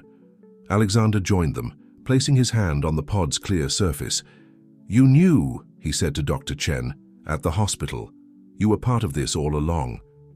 She nodded. "I've been working with Sarah for years, monitoring genetic patterns in the general population. When she discovered she was pregnant, I helped her track the baby's development. The markers we saw, they were beyond anything we'd documented before." Sarah opened the pod, gently lifting their son. The baby stirred but didn't wake, instinctively curling into his mother's embrace. "The protection sequence is already active in him," she explained softly. "What we need to do now is amplify it, make it strong enough to spread through the entire population." "Like a beneficial virus," Dr. Chen added, checking readings on nearby monitors. "But one that only affects those with Marcus's forced modifications, reverting them to their natural state and preventing future manipulation." Alexander touched his son's tiny hand, marveling at how something so small could hold such importance. "What do we need to do?" Sarah nodded toward a circular platform surrounded by sophisticated scanning equipment. "The journal contains the final activation sequence. With both parents present, holding him, the protection protocol will reach its full potential. The cathedral's architecture will actually help. The stone walls create a natural resonance chamber that will amplify the effect." Their communicators crackled. "Multiple vehicles approaching," Maya warned, "half a mile out and closing." "Marcus is with them. I've got visual confirmation." "How long do we need?" Cooper called down from the top of the stairs. 10 minutes, Sarah replied, moving toward the platform. "Maybe less." "You've got 5, Cooper said grimly. "They're moving faster than expected." Alexander took his position on the platform, standing close to Sarah and their son. Dr. Chen initiated the scanning sequence while Sarah carefully opened the journal to its final pages. "The words have to be spoken by both parents," she explained. "It's not just about the genetic material. It's about conscious choice. The protection protocol activates fully only when there's willing participation from both sides." Above them, they heard Cooper moving furniture, creating barriers. Maya's voice returned. "They've found the church. 2 teams approaching on foot, one covering the rear exit." The scanning equipment hummed to life, surrounding them in a soft blue glow. Sarah held out the journal so they could both see the final sequence. Words in an ancient language neither of them recognized, but which seemed to resonate with something deep in their DNA. "Together," Sarah whispered, and they began to read. The E. Words felt strange yet familiar on Alexander's tongue, as if they were awakening something that had always been there, waiting. Their son stirred in Sarah's arms, his eyes opening to reveal that same extraordinary awareness Alexander had noticed before. The blue glow intensified, and the air itself seemed to vibrate with building energy. Through their communicators, they could hear the sounds of Marcus's teams breaching the church above. "Keep reading," Dr. Chen urged, watching the monitors with growing excitement. "The resonance is building exponentially. The protection sequence is propagating faster than we projected." Cooper's voice cut through. "They're inside the church, multiple hostiles. Marcus is with them, and Alexander, he looks desperate." Sarah's free hand found Alexander's, squeezing tight as they continued reading. The journal's pages were glowing, now the same shimmering gold they had seen in the Manhattan facility. Their son reached up, touching both their faces with tiny fingers, and in that moment, everything changed. The blue glow erupted into brilliant gold, spreading outward in waves that passed through walls and barriers as if they didn't exist. Above them, they heard gasps and shouts of surprise. Through their communicators, Maya reported in awe. The effect it's spreading across the entire city. Every enhanced soldier, every person with an owl tattoo, They're all being affected at once. It's working, Dr. Chen confirmed, her eyes. Why does she watch the data stream across her monitors? The protection sequence is encoding itself into the city's population. Anyone who was part of Marcus's program is being restored to their natural state. The sound of footsteps on the stairs. Marcus had found them. But as he appeared in the doorway, they could see his owl tattoo already, fading, his enhanced strength visibly draining away. "No," he gasped, staggering forward. "You don't understand what you're doing. The world needs guidance, needs control. The world needs choice," Sarah said firmly, holding their son close as the golden light continued to pulse outward. Real evolution comes from freedom, not force. The sequence was almost complete.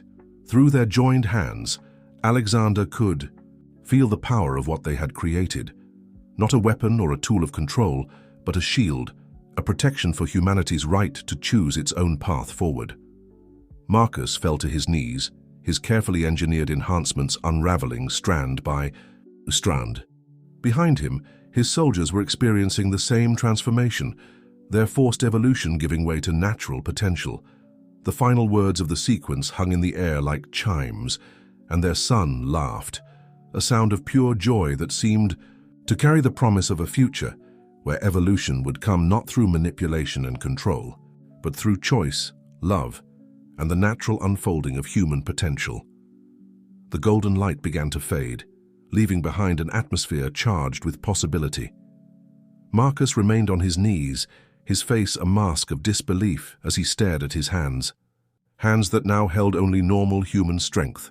"What have you done?" he whispered, his voice stripped of its enhanced resonance.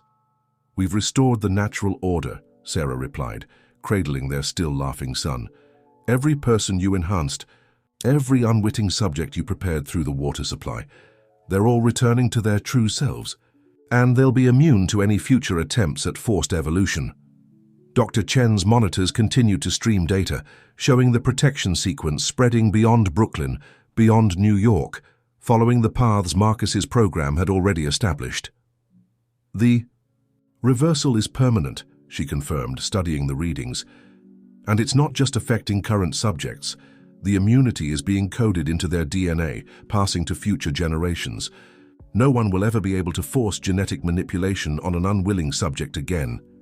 Cooper came down the stairs, his weapon trained on Marcus. "His teams are standing down. Most of them seem relieved, actually, like they're waking up from a long nightmare." Maya's voice added through their communicators. Similar reports coming in from across the city. "Emergency rooms are overwhelmed with people whose owl tattoos are fading, but there's no panic, no violence. It's like they're all choosing to let go."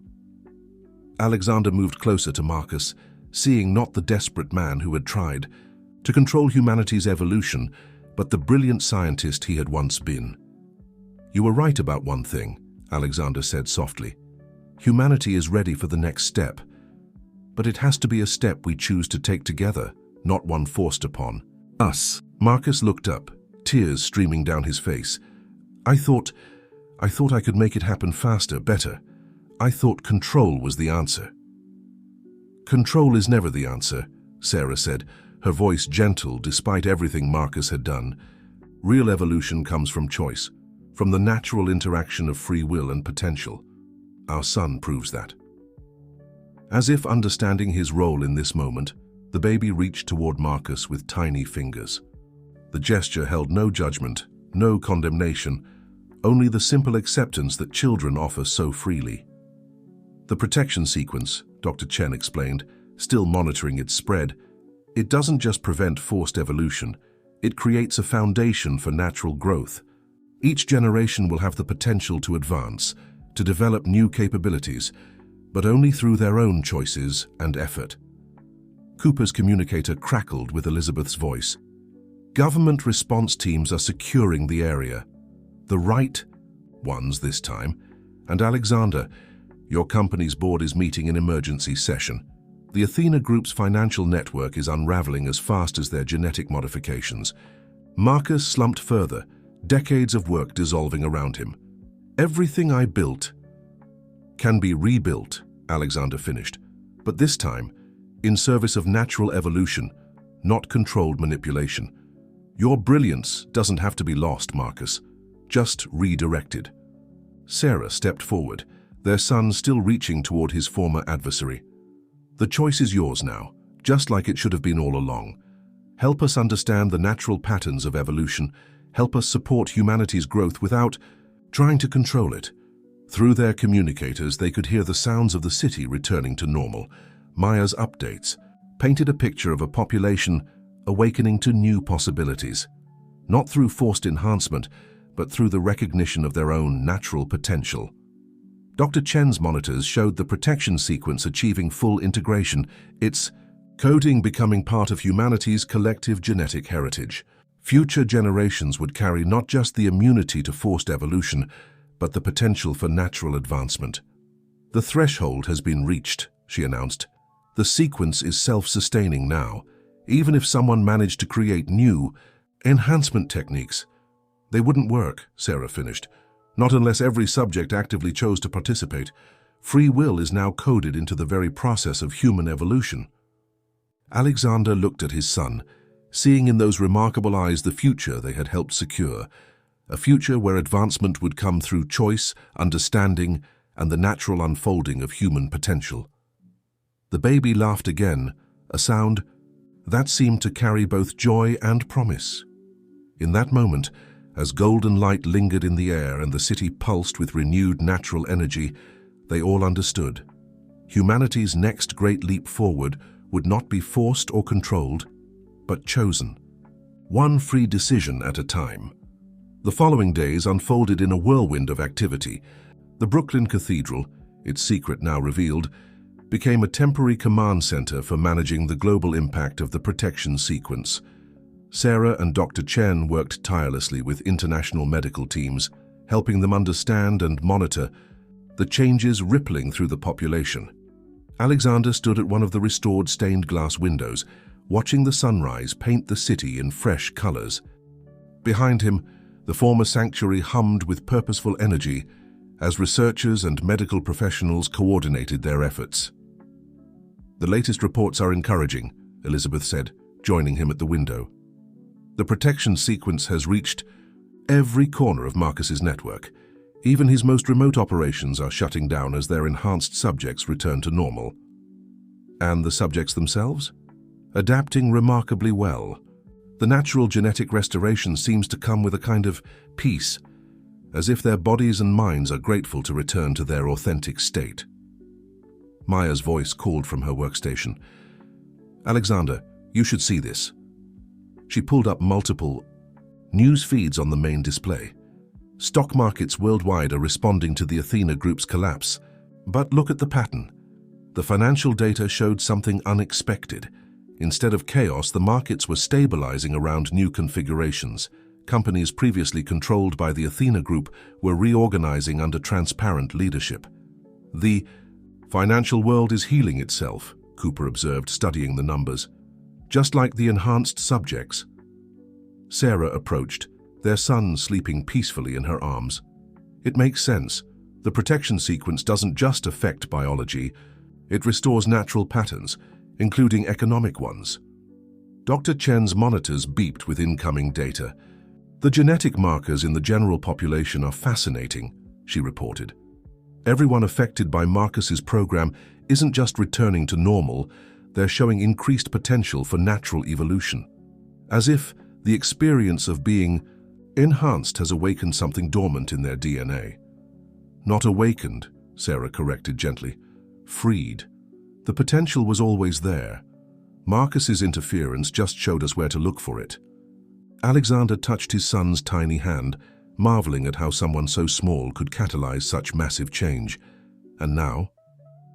"Now we help humanity understand its own potential," Sarah said, "not through force or manipulation, but through knowledge and choice."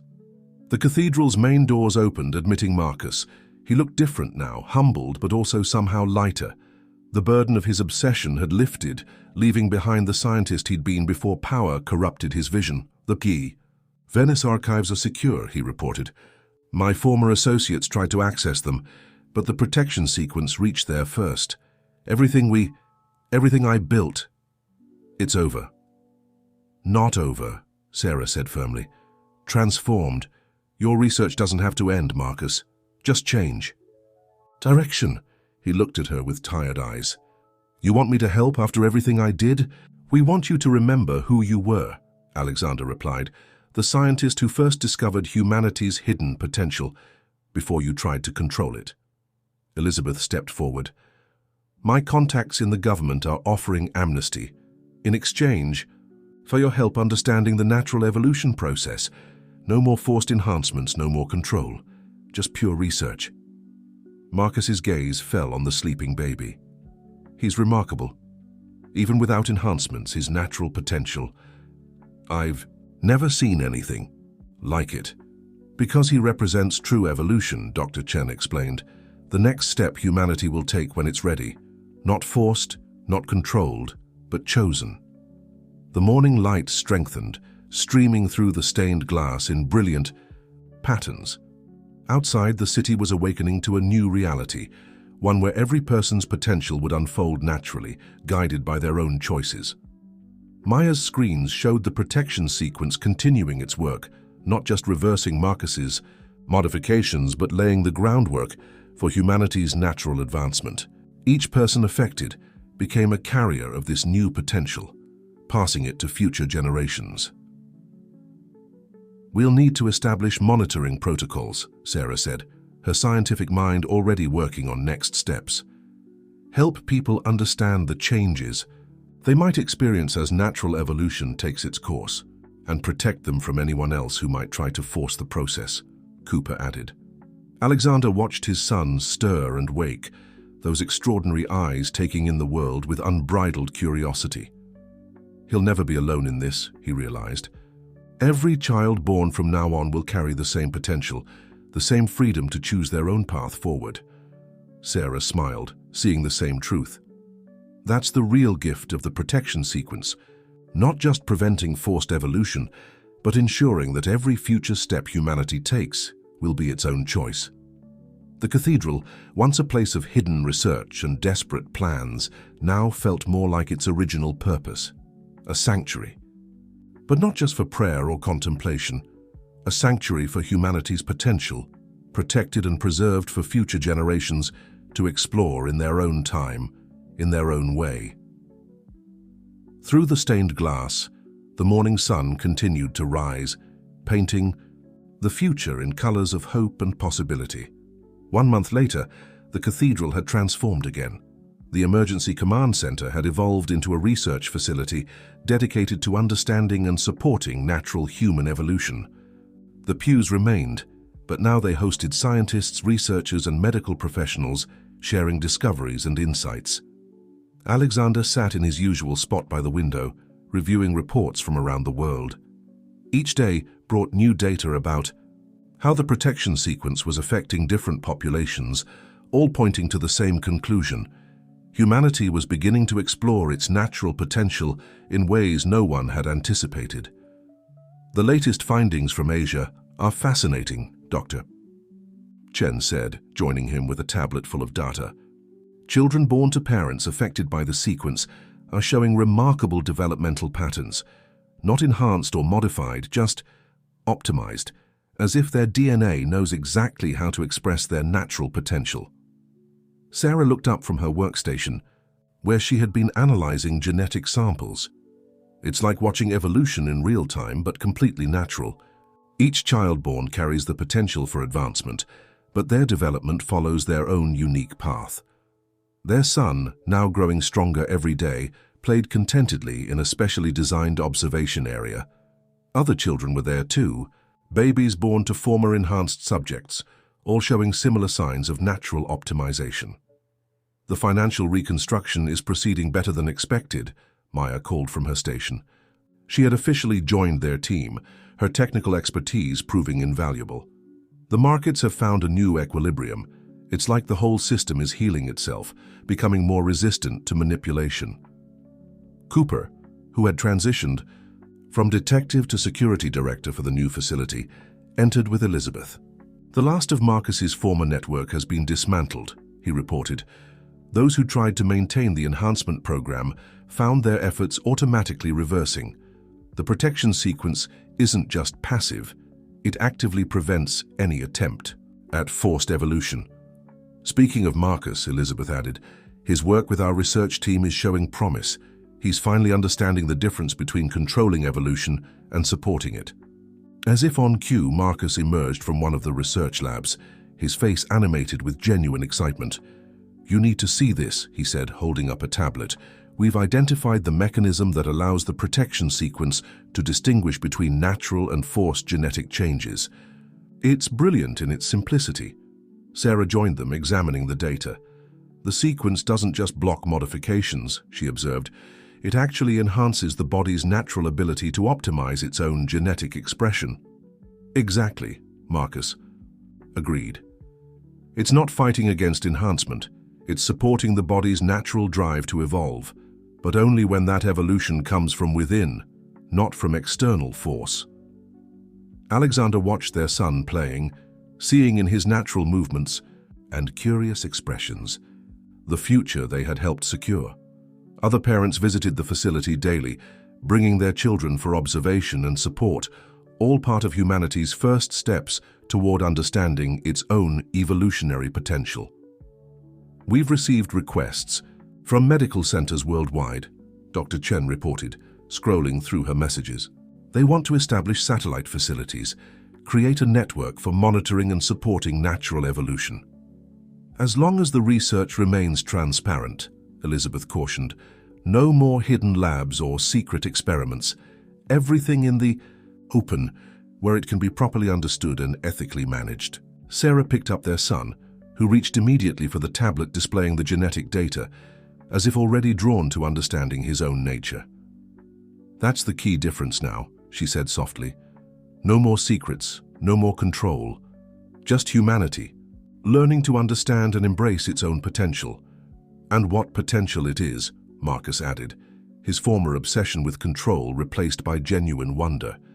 "The markers we're seeing in the new generation, they suggest capabilities we never imagined, not superhuman abilities, but natural optimizations that could help address everything from disease resistance to environmental adaptation." Maya's screens displayed a global map showing the spread of the protection sequence's effects. "It's like watching humanity upgrade itself," she observed, but naturally at its own pace. Alexander joined his family, watching their son point excitedly at the genetic displays. "He understands more than we think," he said. "They all do. This generation won't just inherit our potential for evolution, they'll inherit our commitment to keeping it natural and free." Through the stained glass windows, the afternoon sun cast ever-changing patterns across the cathedral floor. The light caught the children's play area, where the next generation of humanity was already beginning to explore its unprecedented potential. Sarah smiled, seeing in their son's eyes the same wonder that had driven her own research. "This is just the beginning," she said. "Every child born now carries not just the potential for natural evolution, but the inherited wisdom to let that evolution unfold in its own time, in its own way." The cathedral, once a place of secrets and forced change, had become something else entirely, a beacon of hope, a center of learning, and a guardian of humanity's right to choose its own path forward.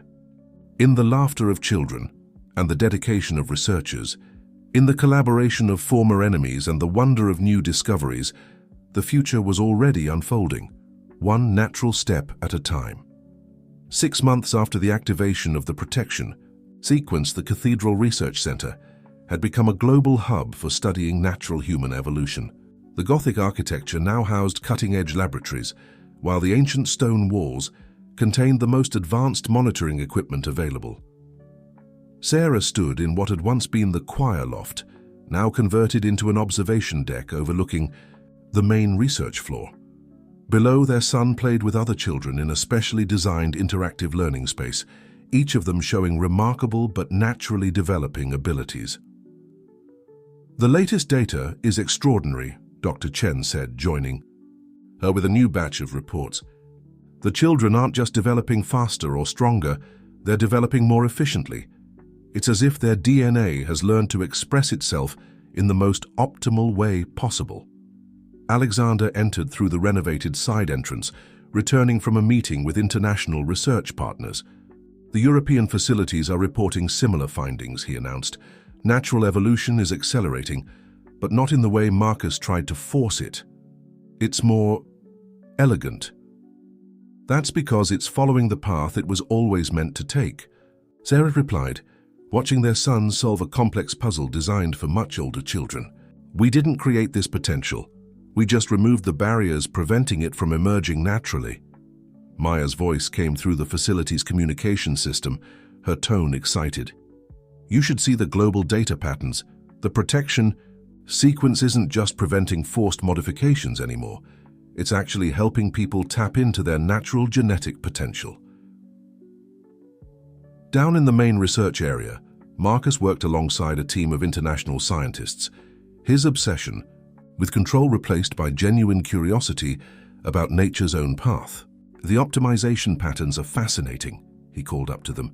Each child develops differently, but all of them are achieving their full natural potential without any external intervention.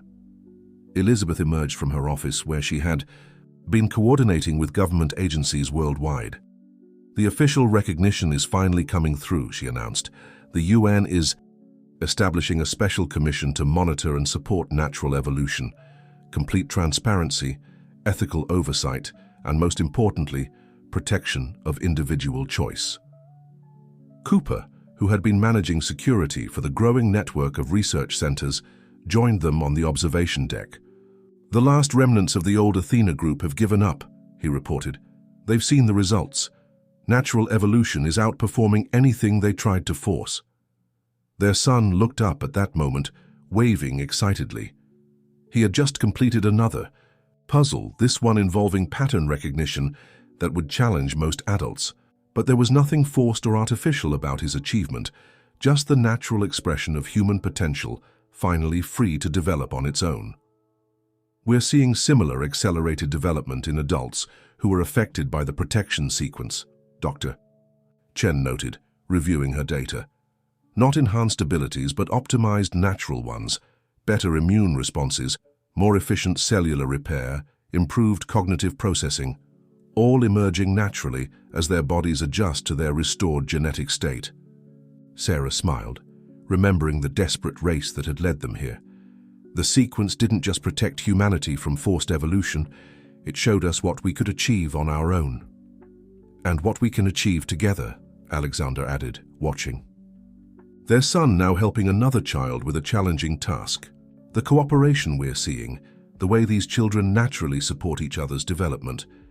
It's like they instinctively understand that evolution works better as a collective journey.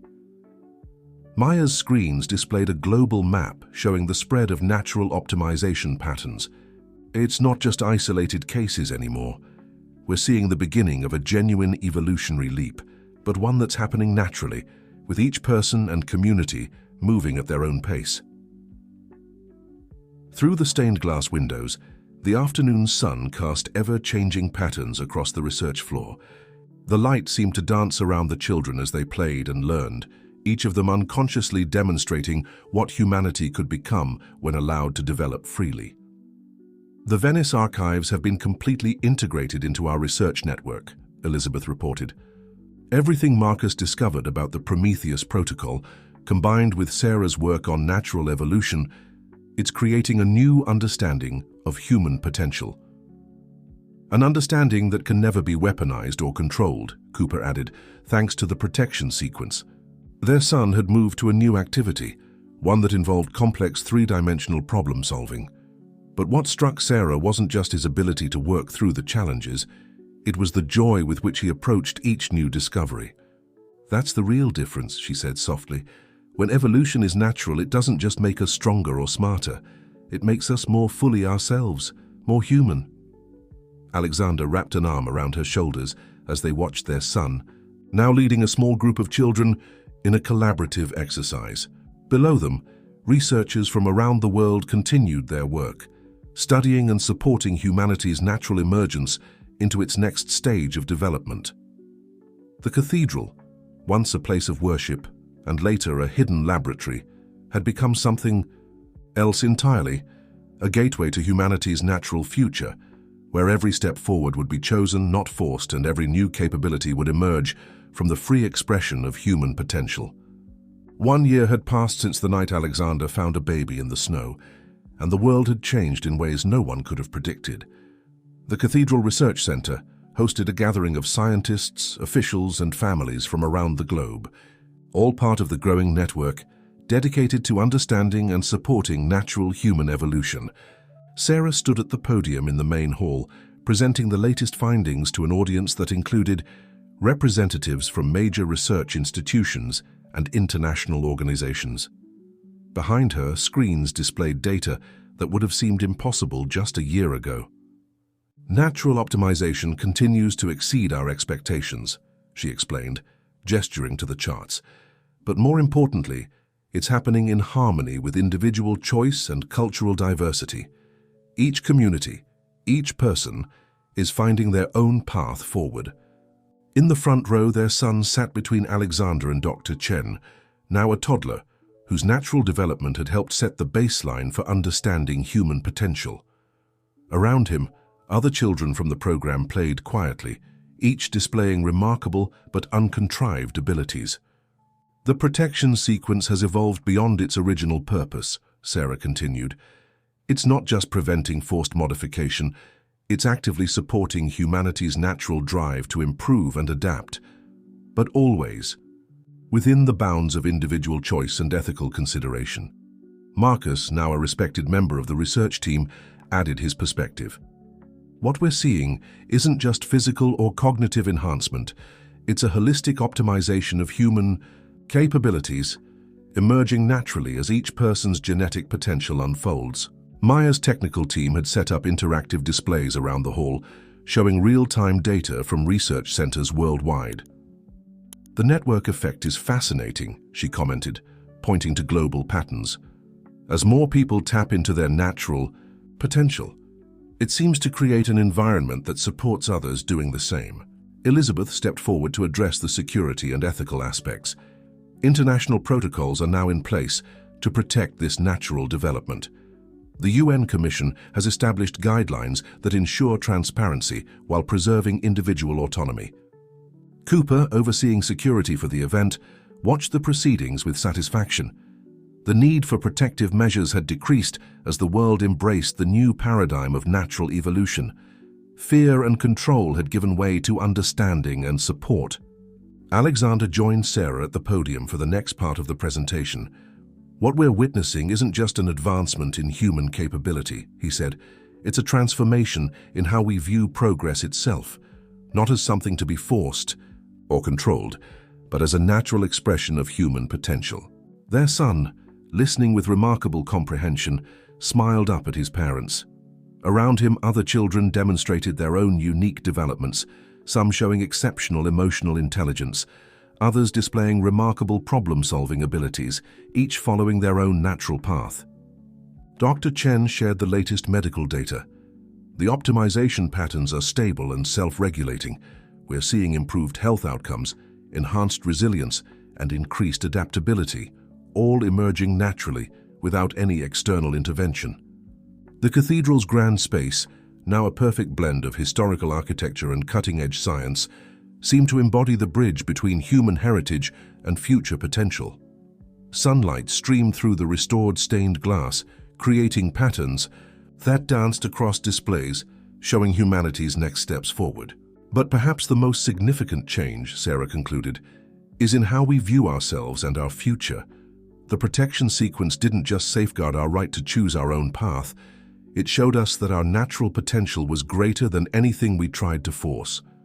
As the presentation ended, the gathered families and researchers broke into discussion groups, sharing experiences and insights. Children played while adults talked, each interaction demonstrating the natural way human potential could unfold when given freedom and support. Alexander watched their son join a group of children working on an advanced collaborative project. "He's growing so fast," he mused to Sarah. "They all are, but not because we're pushing them, because we're finally letting them develop as nature intended." With a little help from the protection sequence, she added, smiling, "Our gift to the future wasn't just protecting them from forced evolution, It was showing them how to trust their own natural development. The cathedral, once a hidden sanctuary for secret research, had become a beacon of hope and understanding. Its walls now witnessed not the forced manipulation of human potential, but its natural emergence through choice, cooperation, and the simple joy of discovery. Outside, the city continued its own evolution, adapting to the new possibilities emerging within its population. The protection sequence had spread worldwide, ensuring that every future step in human development would come not through force or control, but through the natural unfolding of potential, guided by choice and supported by understanding. As the day's events wound down, Sarah and Alexander stood with their son at the cathedral's great windows, watching the sunset paint the sky in colors that seemed somehow richer than before. In the reflected light, they could see not just their own future, but humanity's, a future where evolution would always be a choice, never a command, and where each step forward would be taken in freedom, understanding, and natural grace. 2 years after the activation of the protection sequence, the cathedral had become more than just a research center. It was a symbol of humanity's new direction. The morning sun streamed through the restored stained glass windows, illuminating a space where science and human potential had found perfect harmony. Sarah and Alexander watched their son in the Advanced Learning Center, now a toddler, whose natural development continued to amaze and inspire. He was working with a group of children on a project that combined artistic expression with complex problem-solving, each child contributing their unique natural talents. The latest reports from the Asian research centers are remarkable, Dr. Chen said, approaching with her tablet. The second generation of children born after the protection sequence is showing even more refined optimization patterns. It's as if each generation builds naturally on the achievements of the last. Maya's voice came through the facility's advanced communication system. The global network is picking up similar trends everywhere. Natural evolution isn't just continuing, it's accelerating, but in a balanced, sustainable way. Marcus, who had fully embraced his new role in supporting natural development, emerged from his laboratory with excitement. "You need to see this," he called, gesturing them over to his research station. "We've identified the mechanism that allows optimized traits to be passed between generations without losing stability." The displays showed complex genetic sequences, but what caught everyone's attention was the natural elegance of the patterns. Unlike the forced modifications of the past, these changes flowed with an organic grace that spoke of nature's own wisdom. "It's beautiful," Elizabeth commented, joining them, "and completely different from what we tried to create artificially." The protection sequence didn't just prevent forced evolution, it revealed how natural evolution was supposed to work all along. Cooper, still heading security but now focusing more on information protection than physical threats, added his observation. "The most interesting part is how it's affecting society. Crime rates are dropping worldwide, not because of enhanced enforcement, but because people are naturally developing better empathy and understanding." Their son looked up from his project, his eyes bright with the kind of awareness that came not from artificial enhancement, but from natural optimization. He had been working on a collaborative art piece with other children, each contribution showing remarkable creativity and coordination. "The UN Commission is expanding its scope," Elizabeth announced, checking her communications. "They're not just monitoring natural evolution anymore.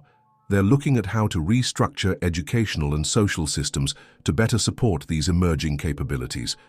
Sarah moved closer to the children's work area, observing the natural way they collaborated and solved problems. "That's the real breakthrough," she said softly. "Not just the physical or cognitive improvements, but how naturally they work together, support each other's growth."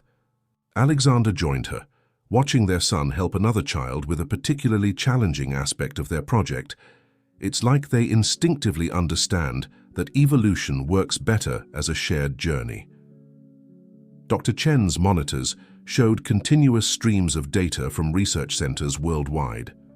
The optimization patterns we're seeing, they're not just making people stronger or smarter, they're making us more connected, more aware of our relationship with each other and our environment. Maya's screens displayed global trends that would have seemed impossible just 2 years ago.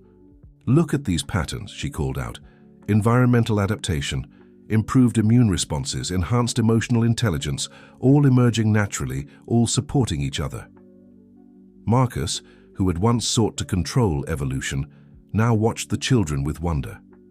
"We tried so hard to force this," he mused. "But nature already had the perfect plan. We just needed to trust it, support it, let it unfold in its own way." The cathedral's grand space hummed with the energy of discovery and growth. In every corner, researchers and families worked together to understand and support the natural emergence of human potential. The old pews had been repurposed into comfortable learning spaces, while the ancient stone walls contained the most advanced monitoring equipment available. Sarah picked up their son as he ran to show them his completed project, a complex, three-dimensional structure that combined artistic beauty with mathematical precision. "This is what we were fighting for," she said to Alexander. "Not to make humanity better through force, but to let it become better through choice." Through the stained glass windows, the morning light painted ever-changing patterns across the floor. Each ray seemed to catch and illuminate the natural potential that had always existed within humanity, now finally free to emerge in its own time, in its own way. The protection sequence continued its quiet work throughout the global population, not just preventing forced modifications, but actively supporting the natural expression of human potential. In every community, in every culture, people were discovering capabilities they had always possessed, but never fully realized. As their son returned to his friends, already planning. Their next project, Sarah and Alexander saw in his natural enthusiasm and growth the future they had helped secure. A future where evolution would always be a choice, never a command, and where each step forward would be taken in freedom and natural grace. The afternoon sun cast long shadows through the cathedral's windows as Sarah and Alexander reviewed the latest global reports in what had once been the sacristy. 3 years had passed since the night that changed everything, and the world had transformed in ways that exceeded even their most optimistic hopes. "The Venice archives have been completely digitized," Maya announced from her advanced workstation. "Every piece of historical data about natural evolution is now available to research centers worldwide. But the most interesting part isn't the old records, it's how they're comparing to current developments."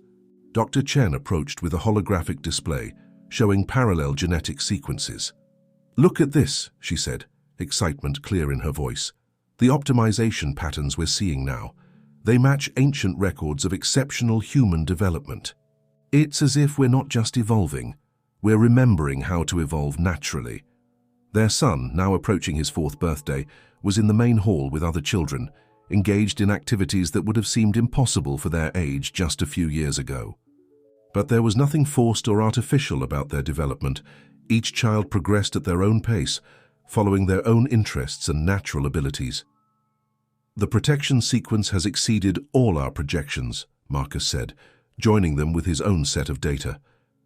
"It's not just preventing forced modifications anymore. It's actually helping people unlock capabilities that were always there, just dormant." Elizabeth entered from her office, where she had been coordinating with international agencies. "The global impact is reaching beyond just physical and cognitive development," she reported. "We're seeing changes in social structures, education systems, even economic models, all adapting naturally to support human potential." Cooper, whose security role had evolved into something more like a cultural advisor, added his observations. "The most remarkable thing is how peaceful the transition has been. When people are free to develop naturally, they seem to naturally choose cooperation over conflict." Sarah watched their son leading a group activity, his natural ability to understand and connect with others, showing just one facet of optimized human potential. "We didn't create anything new," she reflected. "We just removed the barriers that were preventing our natural development." The cathedral's space had evolved along with its purpose. The ancient architecture now housed the most advanced research, equipment available, but somehow the combination felt right, as if the old and new were finding their own natural harmony. "The latest data from the educational centers is fascinating," Maya called out, pulling up new displays. Children are not just learning faster, they're learning differently, more holistically. They naturally integrate multiple disciplines, finding connections we adults often miss. Alexander studied the reports, his business experience helping him see the broader implications. It's affecting every sector of society. Companies are reorganizing around natural human potential rather than trying to force productivity. Healthcare is focusing on supporting natural healing abilities rather than just treating symptoms. Dr. Chen's monitors showed a continuous stream of optimization patterns from around the world. The diversity is incredible, she noted. Each community, each culture is expressing these capabilities in their own unique way. There's no single path, just natural development finding its own course in each context. Their son looked up at that moment, catching their attention. He had been working with other children on a project that combined art, science, and social cooperation in ways that seemed to emerge naturally from their collective creativity. "That's what makes this different from what we tried before," Marcus said softly, watching the children work. "We thought evolution had to be directed, controlled. But look at them. They naturally know which way to grow, how to develop their potential. They just needed the freedom to do it." Sarah moved to the main research station, where global data painted a picture of humanity's emerging future.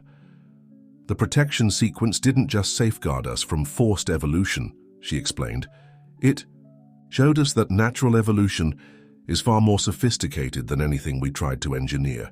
Through the stained glass windows, the afternoon light created patterns that seemed to dance with the children's movements.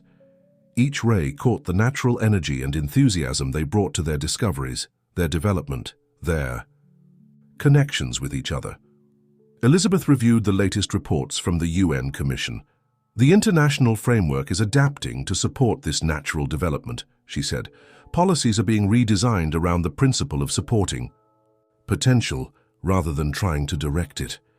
Cooper's security screens showed a world increasingly characterized by cooperation rather than conflict.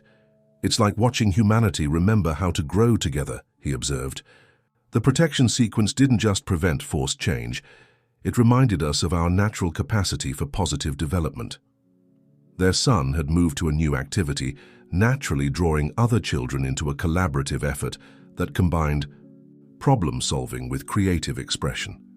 His development, like that of all the children in the program, showed what was possible when human potential was allowed to unfold naturally. As the day's light began to fade, Sarah and Alexander stood together, watching the future they had helped create continue to unfold. The cathedral, once a place of forced change and hidden agendas, had become a symbol of humanity's natural potential, a potential that would continue to emerge, one free choice at a time, in perfect harmony with the rhythm of natural evolution. 5. Years had passed since the snowy night that changed everything. The cathedral, now the central hub of a worldwide network dedicated to understanding and supporting natural human evolution, buzzed with activity as preparations were made for a global symposium on optimized development. Sarah stood in what had once been the bell tower, now a state-of-the-art observation deck overlooking the city. Their son, now approaching his 6th birthday, was helping younger children in the learning center below, his natural abilities flourishing in ways that continued to amaze and inspire. "The long-term data is beyond anything we could have hoped for," Dr. Chen said, joining her with the latest research compilations. "The protection sequence hasn't just prevented forced evolution, it's revealed patterns of natural development that we never knew existed." Alexander emerged from a virtual conference with international partners, his face bright with excitement. "The European centers are reporting breakthrough insights into how optimized traits naturally pass between generations. It's not just genetic, it's social, environmental, holistic." Maya's voice came through the facility's advanced communication system, which now connected research centers across the globe. "You should see the global patterns we're tracking. Natural optimization isn't just continuing, it's creating self-sustaining cycles of positive development." Marcus, who had become one of their most dedicated researchers, approached with new findings. "Look at these neural patterns," he said, displaying complex holographic images. "The children aren't just developing enhanced capabilities, they're discovering entirely new ways of processing information and connecting with each other."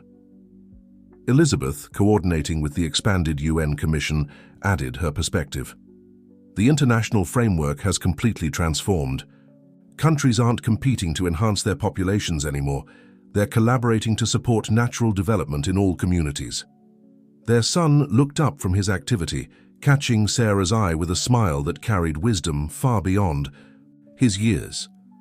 Around him, other children engaged in complex collaborative projects that seamlessly blended cognitive development with emotional intelligence and social awareness. "The most remarkable aspect," Cooper observed from his security station, "is how this has affected global stability. When people are free to develop naturally, they naturally choose cooperation over conflict. We're seeing the lowest rates of violence in recorded history." Dr. Chen's monitors displayed continuous streams of optimization data from around the world. "Each community expresses these developments differently," she noted. "The protection sequence doesn't standardize human potential. It allows it to flourish in uniquely cultural ways." Through the restored stained glass windows, sunlight painted ever-changing patterns across the learning spaces. Children from diverse backgrounds worked together on projects that would have seemed impossible just a few years ago, their natural abilities complementing and enhancing each other. "The Venice archives have yielded another fascinating discovery," Meyer announced, pulling up ancient records alongside current data. "Historical accounts of exceptional human development match exactly with what we're seeing now. It's as if we're not evolving into something new, but remembering something we always were." Sarah watched as their son helped a younger child work through a complex problem, his approach showing not just advanced cognitive abilities, but deep emotional intelligence and natural leadership. "This is what we were really fighting for," she said softly. "Not just to protect humanity from forced evolution, but to show what's possible when we trust our natural development." Alexander joined her at the observation window, watching the city spread out before them, a city that, like the rest of the world, was adapting to support humanity's natural potential rather than trying to force its development. The protection sequence was just the beginning, he reflected. The real change came when people realized they didn't need external enhancement to achieve extraordinary things. They just needed the freedom to develop naturally. Below them, the cathedral's main hall had filled with researchers, educators, and families from around the world, all gathered to share insights and celebrate the continuing unfolding of human potential. The ancient space, with its soaring arches and sacred geometry, seemed to amplify the sense of natural harmony that now characterized human development. Their son had moved to a new group activity, naturally taking on a role that supported and encouraged others while continuing his own development. His growth, like that of all children now, followed no predetermined path, but instead emerged from the natural interaction of potential and choice. As the day progressed, Sarah and Alexander stood together, watching the future they had helped secure continue to unfold. The cathedral, once a place of forced changes and hidden agendas, had become a symbol of humanity's natural potential, a potential that would continue to emerge, one free choice at a time, in perfect harmony with the rhythm of natural evolution. On the eve of the Global Symposium's closing ceremony, the cathedral glowed with a warm light that seemed to pulse with the collective energy of human potential. 10 years had passed since a baby was found in the snow, carrying within him the key to humanity's natural evolution. Now that same child stood with his parents in the Bell Tower Observatory, watching the sun set on a world transformed not by force, but by choice. "The final reports are in from all research centers," Meyer announced through the facility's communication system. "The protection sequence has achieved complete global integration. Every human born now carries the natural optimization potential, along with the inherited wisdom to develop it in their own way." Dr. Chen approached with a holographic display, showing a decade of data. "The progression is beautiful," she said, pointing to the elegant patterns of natural development. Each generation builds on the last, but not through force or artificial enhancement. It's pure natural evolution, expressing itself exactly as it was meant to. Their son, now 10 years old, studied the data with an understanding that came not from enhancement, but from naturally optimized development. Around him, other children of various ages engaged in activities that seamlessly blended advanced cognition with deep emotional awareness and intuitive cooperation. Marcus, who had long since found peace in supporting natural development rather than trying to control it, shared the latest findings from his research team. The protection sequence hasn't just prevented forced evolution, he explained. It's revealed the true path of human development, one where every step forward strengthens our connection to each other and our world. Elizabeth emerged from her final meeting with the UN Commission, her face bright with satisfaction. The international framework is complete, she announced. Every nation has committed to supporting natural evolution while protecting individual choice. The days of forced enhancement are officially over. Cooper, whose role had evolved from security chief to cultural advisor, added his perspective. The most remarkable change isn't in what people can do, it's in what they choose to do. When given the freedom to develop naturally, humans consistently choose paths that benefit not just themselves, but their entire community. Sarah and Alexander watched their son join a group of children working on a project that combined advanced problem-solving with artistic expression and social cooperation. His development, like that of all children, now followed no predetermined path, but instead emerged from the natural interaction of potential and choice. The Venice archives have been fully integrated with our current research, Maya reported, displaying combined data streams that showed the continuity between ancient wisdom and modern discovery. Everything we're learning now confirms what humanity has always known somewhere deep inside, that our greatest potential comes from natural development, not forced change. Through the cathedral's restored stained glass windows, the setting, sun cast rainbow patterns across the gathered researchers, educators, and families. Each beam seemed to highlight the natural harmony that now characterized human development, a harmony achieved not through control, but through understanding and support. The symposium participants are arriving for the closing ceremony, Dr. Chen noted, checking her displays. Representatives from every major research center, educational institution, and support facility worldwide. Their son looked up at his parents, his eyes carrying the same extraordinary awareness they had noticed on that first night, but now naturally developed and matured. "It's time," he said simply.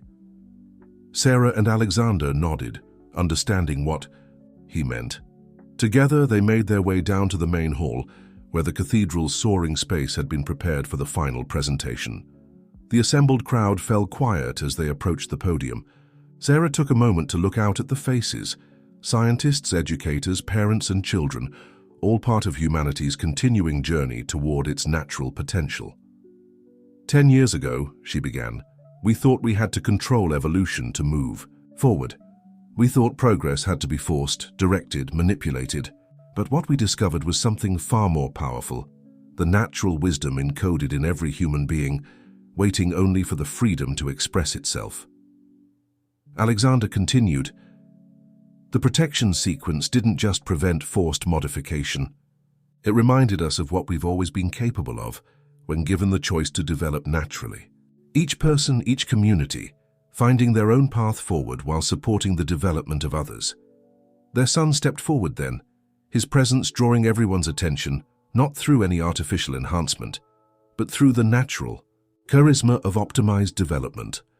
The future isn't about becoming something different, he said, his young voice carrying the wisdom of natural evolution. It's about remembering what we've always been and choosing to become it fully, freely in our own way and time. As the sun's last rays painted the cathedral in golden light, the assembled crowd rose in appreciation not just of the words, but of the living proof before them.